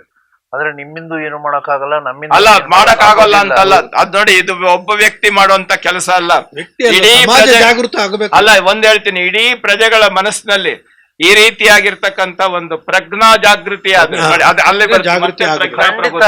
ಅದೇ ನಾನು ಹೇಳಿದ್ದು ಈ ಪ್ರಜ್ಞಾ ಜಾಗೃತಿ ಆಗಬೇಕು. ಅಲ್ಲ, ಈ ಪ್ರಜಾಪ್ರಭುತ್ವದ ಹಬ್ಬದಲ್ಲಿ ಪ್ರತಿಯೊಬ್ಬ ಪ್ರಜ್ಞಾವಂತ ಪ್ರಜೆಯೂ ಕೂಡ ಪ್ರಜ್ಞಾವಂತಿಕೆಯಿಂದ ಮತ ಚಲಾಯಿಸಬೇಕೆ ಹೊರತು ಯಾವುದಕ್ಕೂ ಒಂದು ಆಮಿಷಕ್ಕೆ ಒಳಗಾಗಿ, ಯಾರೋ ಒಂದು ಧರ್ಮದ ಆಮಿಷಕ್ಕೆ ಒಳಗಾಗಿ ಏನೂ ಇರಕೂಡದು. ಏನಾದ್ರೂ ಇದ್ರೂ ಆತ್ಮಸಾಕ್ಷಿ ನನ್ನ ಚೈತನ್ಯ ಅನ್ನೋದು ಒಂದು ಹಕ್ಕು ಅಂತ ತಿಳ್ಕೋಬೇಕು. ಚಲಾಯಿಸದೆ ಹೋದ್ರೆ ಯಾರು ಮಾಡ್ಬೇಕು? ನಮ್ಮ ಪತ್ರಿಕೆಗಳಲ್ಲಿ ಮತ್ತು ನಮ್ಮ ಇದರಲ್ಲಿ ಕೆಲವು ಶಬ್ದ ನನಗೆ ಬಹಳ ಮನಸ್ಸು ನೋವಾಗುತ್ತೆ. ಏನು ಅಂತಂದ್ರೆ, ನಮ್ಮ ಎಲ್ಲ ನಾಯಕರುಗಳು ಈ ಊರಿನಲ್ಲಿ ಮತಬೇಟೆಯನ್ನ ಮಾಡ್ತಾ ಇದ್ದಾರೆ. ಏನ್ ಅರ್ಥವಿಲ್ಲದ ಮಾತು. ಬೇಟೆ ಏನ್ ಮಾಡ್ತಾರೆ? ಅಲ್ಲ, ಹೇಳ್ತೀನಿ, ಹಾಗಾದ್ರೆ ಇವರು ಬೇಟೆ ಆಡಿದ್ರೆ ನಾವೆಲ್ಲ ಪ್ರಾಣಿಗಳ? ಖಂಡಿತ ನಾವೆಲ್ಲ ಪ್ರಾಣಿಗಳಾದ್ವಿ. ನಾವೆಲ್ಲ ಪ್ರಾಣಿಗಳಾದ್ವಿ. ಮತ ಯಾಚನೆ ಅಂತ ಹೇಳ್ಬೇಕು. ಯಾಚನೆ ಅದು ಮತ ಭಿಕ್ಷೆ ಬೇಡದು ತಪ್ಪೇ ಅಲ್ಲ ಸರ್. ನಾನು ಯೋಗ್ಯತೆ ಇದ್ರೆ ಕೊಡಿ ಅಂತ ಅನ್ಬೇಕು. ಒಳಗಿನ ಚೈತನ್ಯ ಅಲ್ಲ, ಒಂದೇ ಬೇಡಬೇಕು. ಅಲ್ಲ, ನಾನು ಬೇಡ್ತಾ ಇದ್ದೇನೆ. ಯಾಕೆ ನನ್ನ ಅಭಿಪ್ರಾಯ ಏನು ಅಂತ ಜಗತ್ತು ಕೊಡ್ತಾ ಇದ್ದೇನೆ. ನೋಡಿ ಸರ್, ಕನಿಷ್ಠ ಅಲ್ಲ, ಮತಯಾಚನೆ ಮತ ಭಿಕ್ಷೆ ಅಂತ ಇರ್ಲಿ. ಅವ್ರಿಗೂ ವಿನಯವನ್ನ ಕಲಿಸ್ಬೇಕಾದ್ರೆ ಅವ್ರು ಬಂದು ಮತವನ್ನ ಬೇಡ್ಲಿ. ಆದರೆ ಮತ ಇದೆಯಲ್ಲ, ಮತಬೇಟೆ, ಈ ಶಬ್ದ ಸರಿ ಇಲ್ಲ. ಅಲ್ಲ, ಮತ ಬೇಟೆ ಅಂದಾಕ್ಷಣ ನಾವೆಲ್ಲ ಪಶುಗಳು. ನಾವು ಒಪ್ಕೋಬೇಕಾಗಿರೋದು ಸುಲಭ ಆಗ್ಬಿಟ್ಟಿದೆ ಓಟ್ ತಗೊಳ್ಳೋದು. ಯಾಕೆಂದ್ರೆ ನಾವು ಪಶುಗಳು. ಹೌದು, ಅದಕ್ಕೇನು ಒಂದ್ ಹಿಡಿ ಹುಲ್ಲು ಹಾಕಿದ್ರೆ ಆಯ್ತು ನಿಮ್ ಮುಂದೆ. ಹಂಗೆ ಹಿಡಿ ಹುಲ್ಲು ಹಾಕ್ಬಿಡ್ತಾರೆ ಮುಂದೆ. ಹೌದು, ಈಗ ಆ ಸ್ಥಿತಿಯಿಂದ ಹೊರಗೆ ಬರಬೇಕು. ಅದಕ್ಕೆ ನಾವು ಈ ಪ್ರಜ್ಞೆ ಬೇಕು. ಈಗ ನೋಡಿ, ಕುವೆಂಪು ಅವರು ಮನುಷ್ಯ ಜಾತಿ ತಾನೊಂದೇ ವಲಂ ಅಂದ್ರು. ಅವ್ರು ಹೋದ್ರು. ಆದ್ರೆ ನಾವು ಅದು ಆದಿಕವಿ ಹೇಳಿದ ಮಾತು. ಒಟ್ಟಾರೆಯಾಗಿ ಬಂದಂತ ಆದಿಕವಿ ಹೇಳಿದಂತ ಅವ್ರು ಹೇಳಿದ್ರು. ಅಲ್ಲ, ಅದನ್ನ ಇನ್ನೂ ಬೆಳೆಸಿದ್ರು ಅವರು. ಬೆಳೆಸಿದ್ರು. ಆದ್ರೆ ನಾವೇನ್ ಮಾಡ್ತಾ ಇದೀವಿ? ಎಲ್ಲಿದೆ ಈಗ? ವೋಟ್ ಎಲೆಕ್ಷನ್ ಬಂತು ಅಂದ್ರೆ ಎಲ್ಲವೂ ವಿಭಜನೆನೆ. ನಮ್ಮವ್ರಿಗೆ ಊಟ ಹಾಕೊಡ್ರಿ, ಬರೀ ಇದ್ರಲ್ಲೇ ಸಮಯ ಕಳೀತಾರೆ ಹೊರತು ಒಬ್ಬ ಪ್ರಜ್ಞಾವಂತ ಪ್ರಜೆ ಆಗೋದಿಲ್ಲ. ಇವತ್ತು ಎಲೆಕ್ಷನ್ ನಲ್ಲಿ ನಡೆಯೋದು ಎರಡೇ, ಒಂದು ಭಜನೆ, ಇನ್ನೊಂದು ವಿಭಜನೆ. ಈ ವ್ಯವಸ್ಥೆ ಆಗಬಾರ್ದು. ಇದಕ್ಕೆ ನೋಡಿ, ಪ್ರತಿಯೊಬ್ಬ ವ್ಯಕ್ತಿ ಜಾಗೃತವಾಗಿ ಯೋಚನೆ ಮಾಡಬೇಕು. ನಮ್ಮಲ್ಲಿ ಪ್ರಜ್ಞಾ ಜಾಗೃತಿ ಆಗ್ಬೇಕು. ನೋಡಿ, ಬಸವಣ್ಣ ಮಾಡಿದ್ದು 36 ವರ್ಷದಲ್ಲಿ ಅಷ್ಟು ಪರಿವರ್ತನೆ ಕೇವಲ ಪ್ರಜ್ಞಾ ಜಾಗೃತಿಯಿಂದ. ಯಾಕೆ ಲಕ್ಷದ ಮೇಲೆ 98,000 ಜನ ಬಂದ್ರು? ಪ್ರಜ್ಞೆನ ಜಾಗೃತ ಮಾಡಿದ್ರು ಅವರು. ಅಲ್ಲ, ಕಾಶ್ಮೀರದ ಅರಸು 1,2 ಲಕ್ಷ ಪ್ರಾಂತ್ಯದ ಅರಸು ಬಂದು ಇಲ್ಲಿ ಸೌದೆ ಹೊಡ್ಕೊಂಡು ಜೀವನ ಮಾಡ್ದ ಅಂತಂದ್ರೆ ಆ ಪ್ರಜ್ಞೆ ಎಂತ ಪ್ರಜ್ಞೆ ಇರ್ಬೇಕು, ಎಂತ ಪ್ರಜ್ಞೆ. ಮಾಡಿ ಪ್ರಸಾದ ಕುಂಡದಲ್ಲಿದ್ದ 12 ವರ್ಷ ಅವನ ಪ್ರಸಾದ ಕುಂಡ ಅಡಿಗೆ ಮನೆಯಲ್ಲಿ ಪಾತ್ರೆ ತೊಳೆಯೋ ಕೆಲಸ ಮಾಡ್ತಿದ್ದ ಅವನು. ಏನದ್ರ ಅರ್ಥ? ಅವ್ರು ಯಾವ್ದನ್ನು ಕೀಳಂತ ತಗೊಳ್ಳಿಲ್ಲ, ಯಾವ್ದನ್ನು ತಗೊಳ್ಳಿಲ್ಲ. ಅದಕ್ಕೆ ಬಸವಣ್ಣನವರು ನನಗಿಂತ ಕಿರಿಯರಿಲ್ಲ ಅಂದ್ಬಿಟ್ರು. ಇವತ್ತು ಅದು ಬೇಕು. ಇವತ್ತು ಅಲ್ಲ, ಇನ್ನೊಂದು ಸರ್, ಪ್ರತಿಯೊಬ್ಬ ನಮ್ಮ ಪ್ರತಿನಿಧಿ ಆಗುವವರಿಗೆ ಈ ಪ್ರಜ್ಞೆ ಇರಬೇಕು. ಅವ್ರ ಪ್ರಜ್ಞೆ ಬರೋದಂಗೆ ಮಾಡ್ಬೇಕಲ್ಲ. ಇರ್ಬೇಕು ಅಂದ್ರೆ ಹೆಂಗ್ ಬರುತ್ತೆ? ನನಗಿಂತ ಕಿರಿಯರಿಲ್ಲ, ಪ್ರಜೆಗಳಿಗಿಂತ ಹಿರಿಯರಿಲ್ಲ. ನಿಮ್ಮ ಪಾದ ಸಾಕ್ಷಿ ಎನ್ನ ಮನಸಾಕ್ಷಿ ಎನ್ನುವಂತ ಪ್ರಜ್ಞೆ ಬರಬೇಕು. ಆಮೇಲೆ ಬರ್ಬೇಕಾದ್ರೆ ಅವ್ರಿಗೆ ನಾವೇನ್ ಮಾಡ್ಬೇಕು ಅಂದ್ರೆ ನಮ್ಮ ಪ್ರಜ್ಞೆಯನ್ನು ತೋರಿಸ್ಬೇಕು. ನಮಗೆ ಪ್ರಜ್ಞೆ ಇದೆ ಅಂದ್ರೆ ಅವನು ಹುಷಾರಾಗ್ತಾನೆ. ಇವತ್ತು ಅವನು ಏನ್ ಬೇಕಾದ್ರೂ ಮಾಡ್ಬೋದು ಅಂತ ತಿಳ್ಕೊಂಡಿದ್ರೆ ಕೇಳೋರಿಲ್ಲ ಅಂತ, ನಮಗೆ ಪ್ರಜ್ಞೆ ಇಲ್ಲ ಅಂತ. ನಮ್ಮ ಪ್ರಜ್ಞೆ ಜಾಗೃತ ಆದಾಗ ಪ್ರತಿಯೊಬ್ಬನು ಕೇಳ್ತಾನೆ ಅಂದಾಗ ಅವನು ಹುಷಾರಾಗ್ತಾನೆ. ಹೌದು ಸರ್, ಅಲ್ಲ, ಪ್ರತಿಯೊಬ್ಬ ಮತದಾರರು ಮತಿವಂತರಾಗಬೇಕು. ನಿಜ, ಆ ಪ್ರಜ್ಞೆ ಜಾಗೃತವಾಗಬೇಕು. ನೋಡಿ, ತಿರ್ಗಾ ಅಲ್ಲಿ ಪ್ರಜ್ಞೆಗೆ ಬಂದ್ವಿ ನಾವು. ಅಲ್ಲ, ಪ್ರಜ್ಞೆ ಅಂದ್ರೆ ಅದೇನೇನೆ. ಆದ್ರೆ ಪ್ರಜ್ಞೆ ಅಲ್ಲ, ಪ್ರಜಾಪ್ರಭುತ್ವ ಅಂತಂದ್ರೆ ಪ್ರಜ್ಞೆಯಲ್ಲಿ ಪ್ರಜಾಪ್ರಭುತ್ವ, ರಾಜಪ್ರಭುತ್ವ ಇದ್ಯಾವ್ದು? ಇದು ಎಲ್ಲೂ ತಪ್ಪು ಬರೆದಿದ್ದಾರೆ ಅಂತ ನಮ್ ಬುದ್ಧಿವಂತರು ಹೇಳ್ತಾರೆ. ಅಂದ್ರೆ ಪ್ರಜ್ಞೆ ಅಂತ ಅನ್ನುವಂಥದ್ದು ಇದೆಯಲ್ಲ, ಇದು ನಮ್ಮ ಅಂತರಂಗದಲ್ಲಿ ನ್ಯಾಯ ನಿಷ್ಠುರಿ ದಾಕ್ಷಿಣ್ಯಪರ ನಾನಲ್ಲದ ಲೋಕ ವಿರೋಧಿ ಶರಣ ಯಾರಿಗೂ ಅಂಜುವನಲ್ಲ. ಯಾಕೆ ಅಂದ್ರೆ ಅವನು ಆತ್ಮಸಾಕ್ಷಿಯ ರಾಜತೇಜದಲ್ಲಿದ್ದಾನು. ಯಾಕಂದ್ರೆ ಇಲ್ಲಿ ಬಸವಣ್ಣನವರು ಬಹಳ ಸ್ವಚ್ಛವಾಗಿ ಅಂತರಂಗ ಶುದ್ಧಿ ಮತ್ತು ಬಹಿರಂಗ ಶುದ್ಧಿ, ಅದು ಕೂಡಲ ಸಂಗಮ ದೇವನ ರಾಜತೇಜ. ಪ್ರತಿಯೊಬ್ಬ ವ್ಯಕ್ತಿಯು ಕೂಡ ಪ್ರಜೆಯಾಗಲಿ ಅಥವಾ ಅವನು ಶಾಸಕ ಏನ್ ನಿಂತಿದ್ದಾನ ಅವನಾಗ್ಲಿ, ಈ ಅಂತರಂಗ ಶುದ್ಧಿ ಎಲ್ಲಿದೆ ನೀವು ಹೇಳಿ ನೋಡೋಣ. ಇವತ್ತು ಅವರು ಚುನಾವಣೆಗಳಲ್ಲಿ ಎಷ್ಟು ಕೋಟಿ ಆಸ್ತಿ ಇದೆ ಅಂತ ಕೊಟ್ಟಿದ್ದಾರೆ. ಸಾಮಾನ್ಯನಿಗೆ ಅಷ್ಟು ಕೋಟಿಯನ್ನ ಎಣಸೋಕಾದ್ರೂ ಬರುತ್ತಾ? ಕಣ್ಣಲ್ಲಿ ನೋಡೋಕಾದ್ರೂ ಆಗತ್ತಾ? ಸುಮ್ಮನೆ ಪಟ್ಟಿ ನೋಡ್ಬಿಡಿ ಗೊತ್ತಾಗೋಗುತ್ತೆ ಎಷ್ಟು ಕೋಟಿಗಳು ಎಲ್ಲಿಂದ ತಂದ್ರು. ಅದು ಸಾವಿರಾರು ಕೋಟಿ, 1 ಕೋಟಿಯಿಂದ 2 ಕೋಟಿ ಅಲ್ಲ. ಹೌದು ಸರ್, ಇದು ಎಲ್ಲರ ಪ್ರಜ್ಞೆ ಆ ಕಡೆದು ಹೋಗ್ತಾ ಇದೆ. ಕೋಟಿಗೆ ಬೆನ್ನತ್ತಿದ್ದಾರೆ ಹೊರತು ಒಳಗಿರ್ತಕ್ಕಂಥ ಘನದ ಸಾಕ್ಷಿ ಅನ್ನೋದನ್ನ ಮರ್ತೋಗಿದ್ದೇವೆ. ಹೌದು ಅದು ಸರ್. ಬಸವಣ್ಣನವರು ತಮ್ಮ ವಚನಗಳಲ್ಲಿ ಒಂದಲ್ಲ, ಎರಡಲ್ಲ, ಮೂರಲ್ಲ, ಸಾಕಷ್ಟು ಕಡೆ ಅದರ ಬಗ್ಗೆ ಒತ್ತಿ ಒತ್ತಿ ಒತ್ತಿ ಹೇಳ್ತಾರೆ. ಆದ್ರೆ ಅದನ್ನೇ ನಾವು ತಾತ್ಸರ ಮಾಡಿದ್ದೇವೆ. ನೋಡಿ, ನಾನು ಈಗ ತಾನೇ ಒಂದು ಪ್ರಬಂಧ ಸ್ಪರ್ಧೆ ಮತ್ತು ಕವನ ಸ್ಪರ್ಧೆಯನ್ನ ಪತ್ರಿಕೆಗಳಲ್ಲಿ ಹಾಕಿ ಅದರ ಸಾಕಷ್ಟು ಒಂದು 800 ಲೇಖನಗಳು ಬಂದಿವೆ. ಅದರಲ್ಲಿಯೂ ಕೂಡ ಒಬ್ರು ಹೇಳಿದ ಮಾತಿದು, ಏನ್ರಿ ಪ್ರಜ್ಞಾಪ್ರಭುತ್ವ ಅಂತ ತಪ್ಪರ್ದಿದ್ದೀರಲ್ಲ ನೀವು ಅಂತ ಹೇಳಿದ್ರು. ನನಗೆ ಅವಾಗ ನಿಜಕ್ಕೂ ಶಾಕ್ ಆಯ್ತು. ಈ ಸ್ಥಿತಿಯಲ್ಲಿದೀವ ನಾವು, ಅಂದ್ರೆ ಅಪ್ರಜ್ಞ ಸ್ಥಿತಿ, ಅನಸ್ತೀಶಿಯಾ ಕೊಡೋದೇ ಬೇಡ ಅಂದ್ರೆ ಏನೊಂದು ಗೊತ್ತಿಲ್ಲ ಅಂದ್ರೆ ಯಾವ ಸ್ಥಿತಿ ಇದು? ಅಲ್ಲ, ಆ ಮಾತು ಕೇಳಿದಾಗ ನಮ್ಮ ಪ್ರತಿನಿಧಿಗಳಾಗುವವರಿಗೆ ತುಂಬಾ ಸಂತೋಷ ಆಗುತ್ತೆ. ಯಾಕಂದ್ರೆ ಮತದಾರರು ಮೊದಲೇ ಅವ್ರನ್ನ ಪಶು ಅಂತ ನೋಡ್ತಾ ಇದ್ದೀರಿ. ಈಗ ಇಂಥ ಪ್ರಶ್ನೆ ಕೇಳಿದ್ರೆ ಇವನಿಗೆ ಘನ ಅನ್ನೋದು ಅರಿವೇ ಇಲ್ಲ.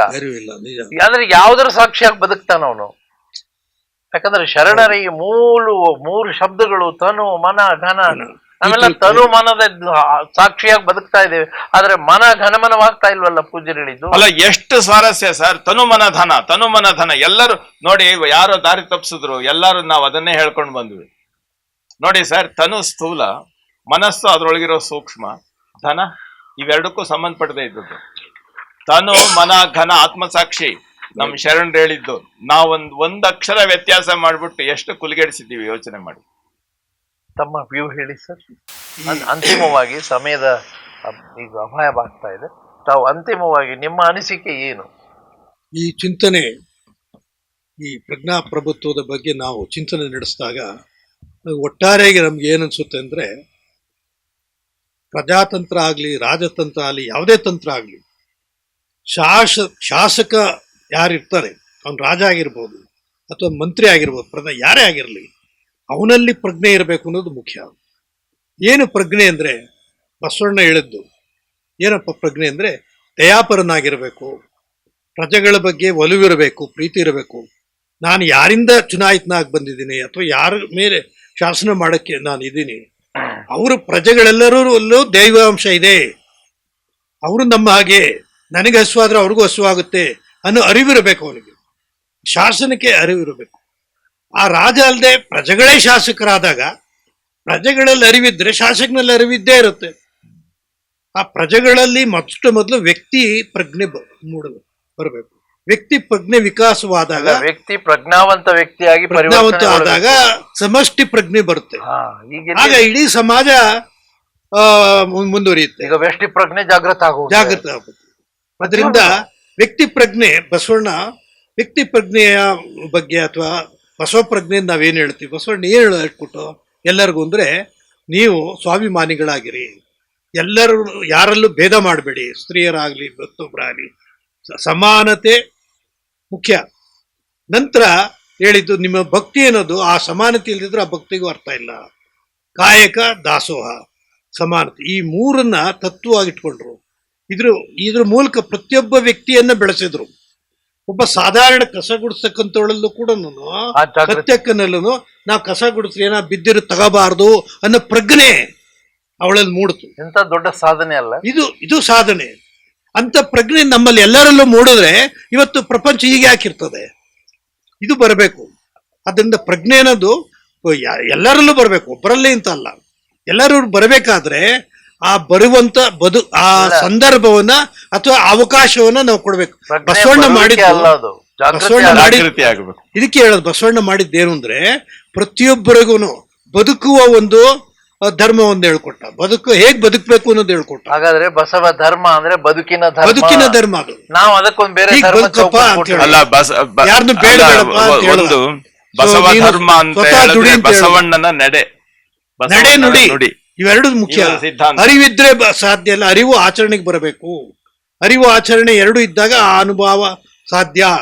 ಇದನ್ನ ಬಸವಣ್ಣವ್ರು ಹೇಳ್ಕೊಂಡು, ಇದು ಎಲ್ಲರಿಗೂ ಅಪ್ಲೈ ಆಗುತ್ತೆ. ಇದೇನು ಕೆಲವರಿಗೆ ಮಾತ್ರ ಅಂತಲ್ಲ, ಇಡೀ ಸಕಲ ಜೀವಾವಳಿಗೆ ವ್ಯವಸ್ಥೆ ಇದು. ಈಗ ಪ್ರೇಮಿ ಅಣ್ಣವರು ಸಾಕಷ್ಟು ಅದರ ಬಗ್ಗೆ ಹೇಳಿದ್ದಾರೆ. ಈಗ ಸಮಯ ಅಲ್ಲ, ಈಗ ತಾವು ಅಂತಿಮ ಒಂದು ಮಾತು ಹೇಳ್ತೇನೆ. ಒಂದು ಮಾತು ನಾನು ಹೇಳ್ತೇನೆ. ಈ ಶರಣ ಪ್ರಜ್ಞೆ ಇದೆಯಲ್ಲ, ಈ ಶರಣ ಪ್ರಜ್ಞೆ ಮನುಕುಲಕ್ಕೆ ಕೊಡ್ತಕ್ಕಂಥ ಸಂಜೀವಿನಿ. ಅದು ನಾವು ಮಾಡುವುದನ್ನ ಮತ್ತು ನುಡಿಯುವುದನ್ನ ಸಮನ್ವಯಗೊಳಿಸಿ ನಮ್ಮ ಆಚರಣೆಗಳನ್ನ ಬೆಳಕಿನ ಹಾದಿಯಲ್ಲಿ ತೆಗೆದುಕೊಂಡು ಹೋಗ್ತಕ್ಕಂಥ ಒಂದು ವ್ಯವಸ್ಥೆ ಇದು.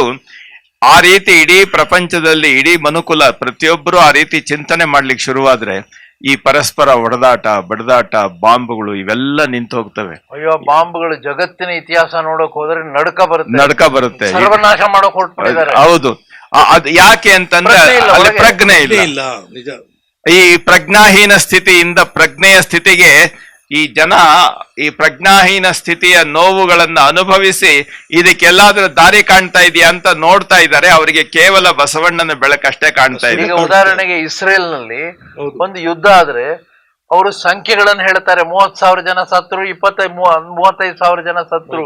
ಹಾಗಾದ್ರೆ ಇವರಲ್ಲಿ ಮನುಷ್ಯತ್ವ ಎಲ್ಲಿ ಸತ್ತು? ಎಲ್ಲಿದೆ? ಬರೀ ಅವರಷ್ಟೇ ಸಾಯ್ಲಿಲ್ಲ, ಇಡೀ ವಾತಾವರಣ ಸಾಯಿತು. ಅದರಿಂದ ಇಡೀ ಜಗತ್ನಲ್ಲಿ ಹೊಸ ರೋಗಗಳು ಸೃಷ್ಟಿಯಾದ. ಎಲ್ಲೋ ಯುದ್ಧ ಅಂದ್ರೆ ನಾವು 15 ದಿನ ಅಂತ ತಿಳ್ಕೊಂಡಿದ್ವಿ, ವರ್ಷಗಟ್ಲೆ ನಡೀತಾ ಇವೆ ಈಗ. ನಡೆಯುತ್ತೆ. ಅಲ್ಲ, ಇದ್ರಲ್ಲಿ ಒಂದೇನು ಅಂತಂದ್ರೆ ನಮ್ಮ ಕರ್ನಾಟಕ ರಾಜ್ಯ ಈಗ ಬಟ್ಟೆಗೆಟ್ಟವರಿಗೊಂದು ದೊಂದಿ ದಿಕ್ಕನ್ನ ಹಚ್ಚಿಟ್ಟಿದೆ. ಅದು ಕರ್ನಾಟಕದ ಸಾಂಸ್ಕೃತಿಕ ನಾಯಕನನ್ನ ಅರ್ಥೈಸಿಕೊಂಡು ನಾವು ಬದುಕೋದು. ಅಂತ ನೀವೆಲ್ಲ ಇಷ್ಟೊತ್ತು ಹೇಳಿದ್ರಿ, ವಿದ್ಯಾರ್ಥಿಗಳಲ್ಲಿ ಇದನ್ನ ಜಾಗೃತ ಮಾಡಬೇಕು. ಈಗ ನಮ್ಮ ಕುಟುಂಬದ ತಕ್ಷಣ ನಾವು ಮಾಡೋಕ್ಕಾಗಲ್ಲ, ಎಲ್ಲರಿಗೂ 75. ಅಲ್ಲ, ವಾಸ್ತವವಾಗಿ ಒಂದು ಮಾತು ಹೇಳ್ತೀನಿ ಅಪ್ಪಾಜಿ. ಕುವೆಂಪು ಅವ್ರ ಮಾತು ಇವತ್ತಿನ ಕಾಲಕ್ಕೆ ಎಷ್ಟು ಅನ್ವಯ ಆಗುತ್ತೆ ನೋಡಿ. ಕಾರ್ತಿಕದ ಕತ್ತಲಲ್ಲಿ ಆಕಾಶ ದೀಪವಾಗಿ ನೀ ಬಂದೆ, ಬಟ್ಟೆಗೆಟ್ಟವರಿಗೊಂದು ದೊಂದಿ ದಿಕ್ಕಾಗಿ. ನೋಡಿ, ಇವತ್ತು ಅಜ್ಞಾನದ ಕತ್ತಲೆಯಲ್ಲಿ ನಾವು ಬಂದಿದ್ದೇವೆ. ಇಡೀ ಪ್ರಪಂಚಕ್ಕೆ ಮಾರ್ಗದರ್ಶಿಯಾಗಿ ದೊಂದಿ ದಿಕ್ಕಾಗಿ ಅಪ್ಪ ಬಸವಣ್ಣ ಬಂದಿದ್ದಾನೆ. ಇದಕ್ಕೆ ತಲಕಟ್ಟನ್ನ ಕೊಟ್ಟಿದೆ ಈ ಸಾರಿ ನಮ್ಮ ಸರ್ಕಾರ.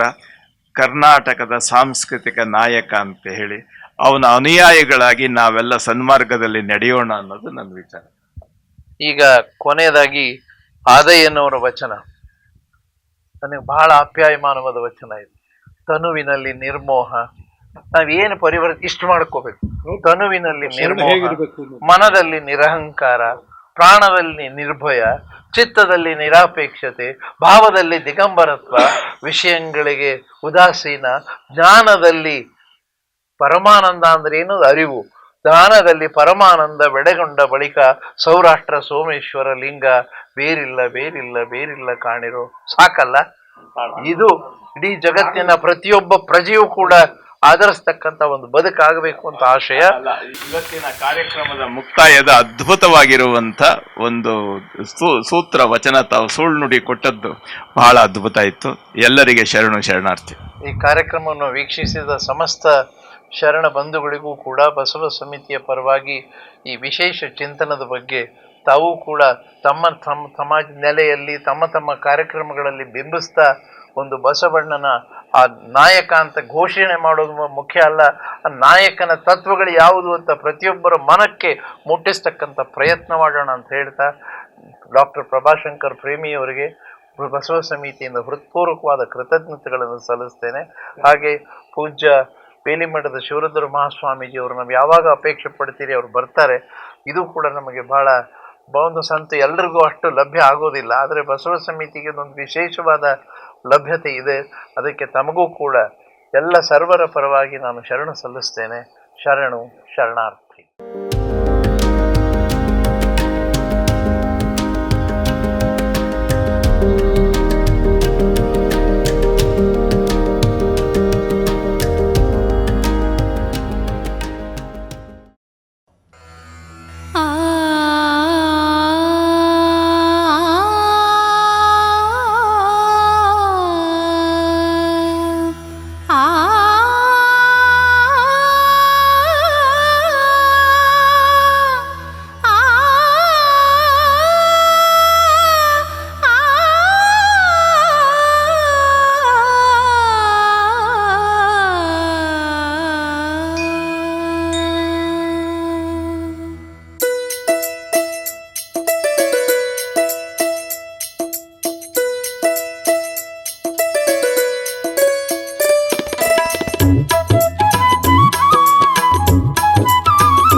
ಕಲಿತು ಹೇಳಿಹೆನೆ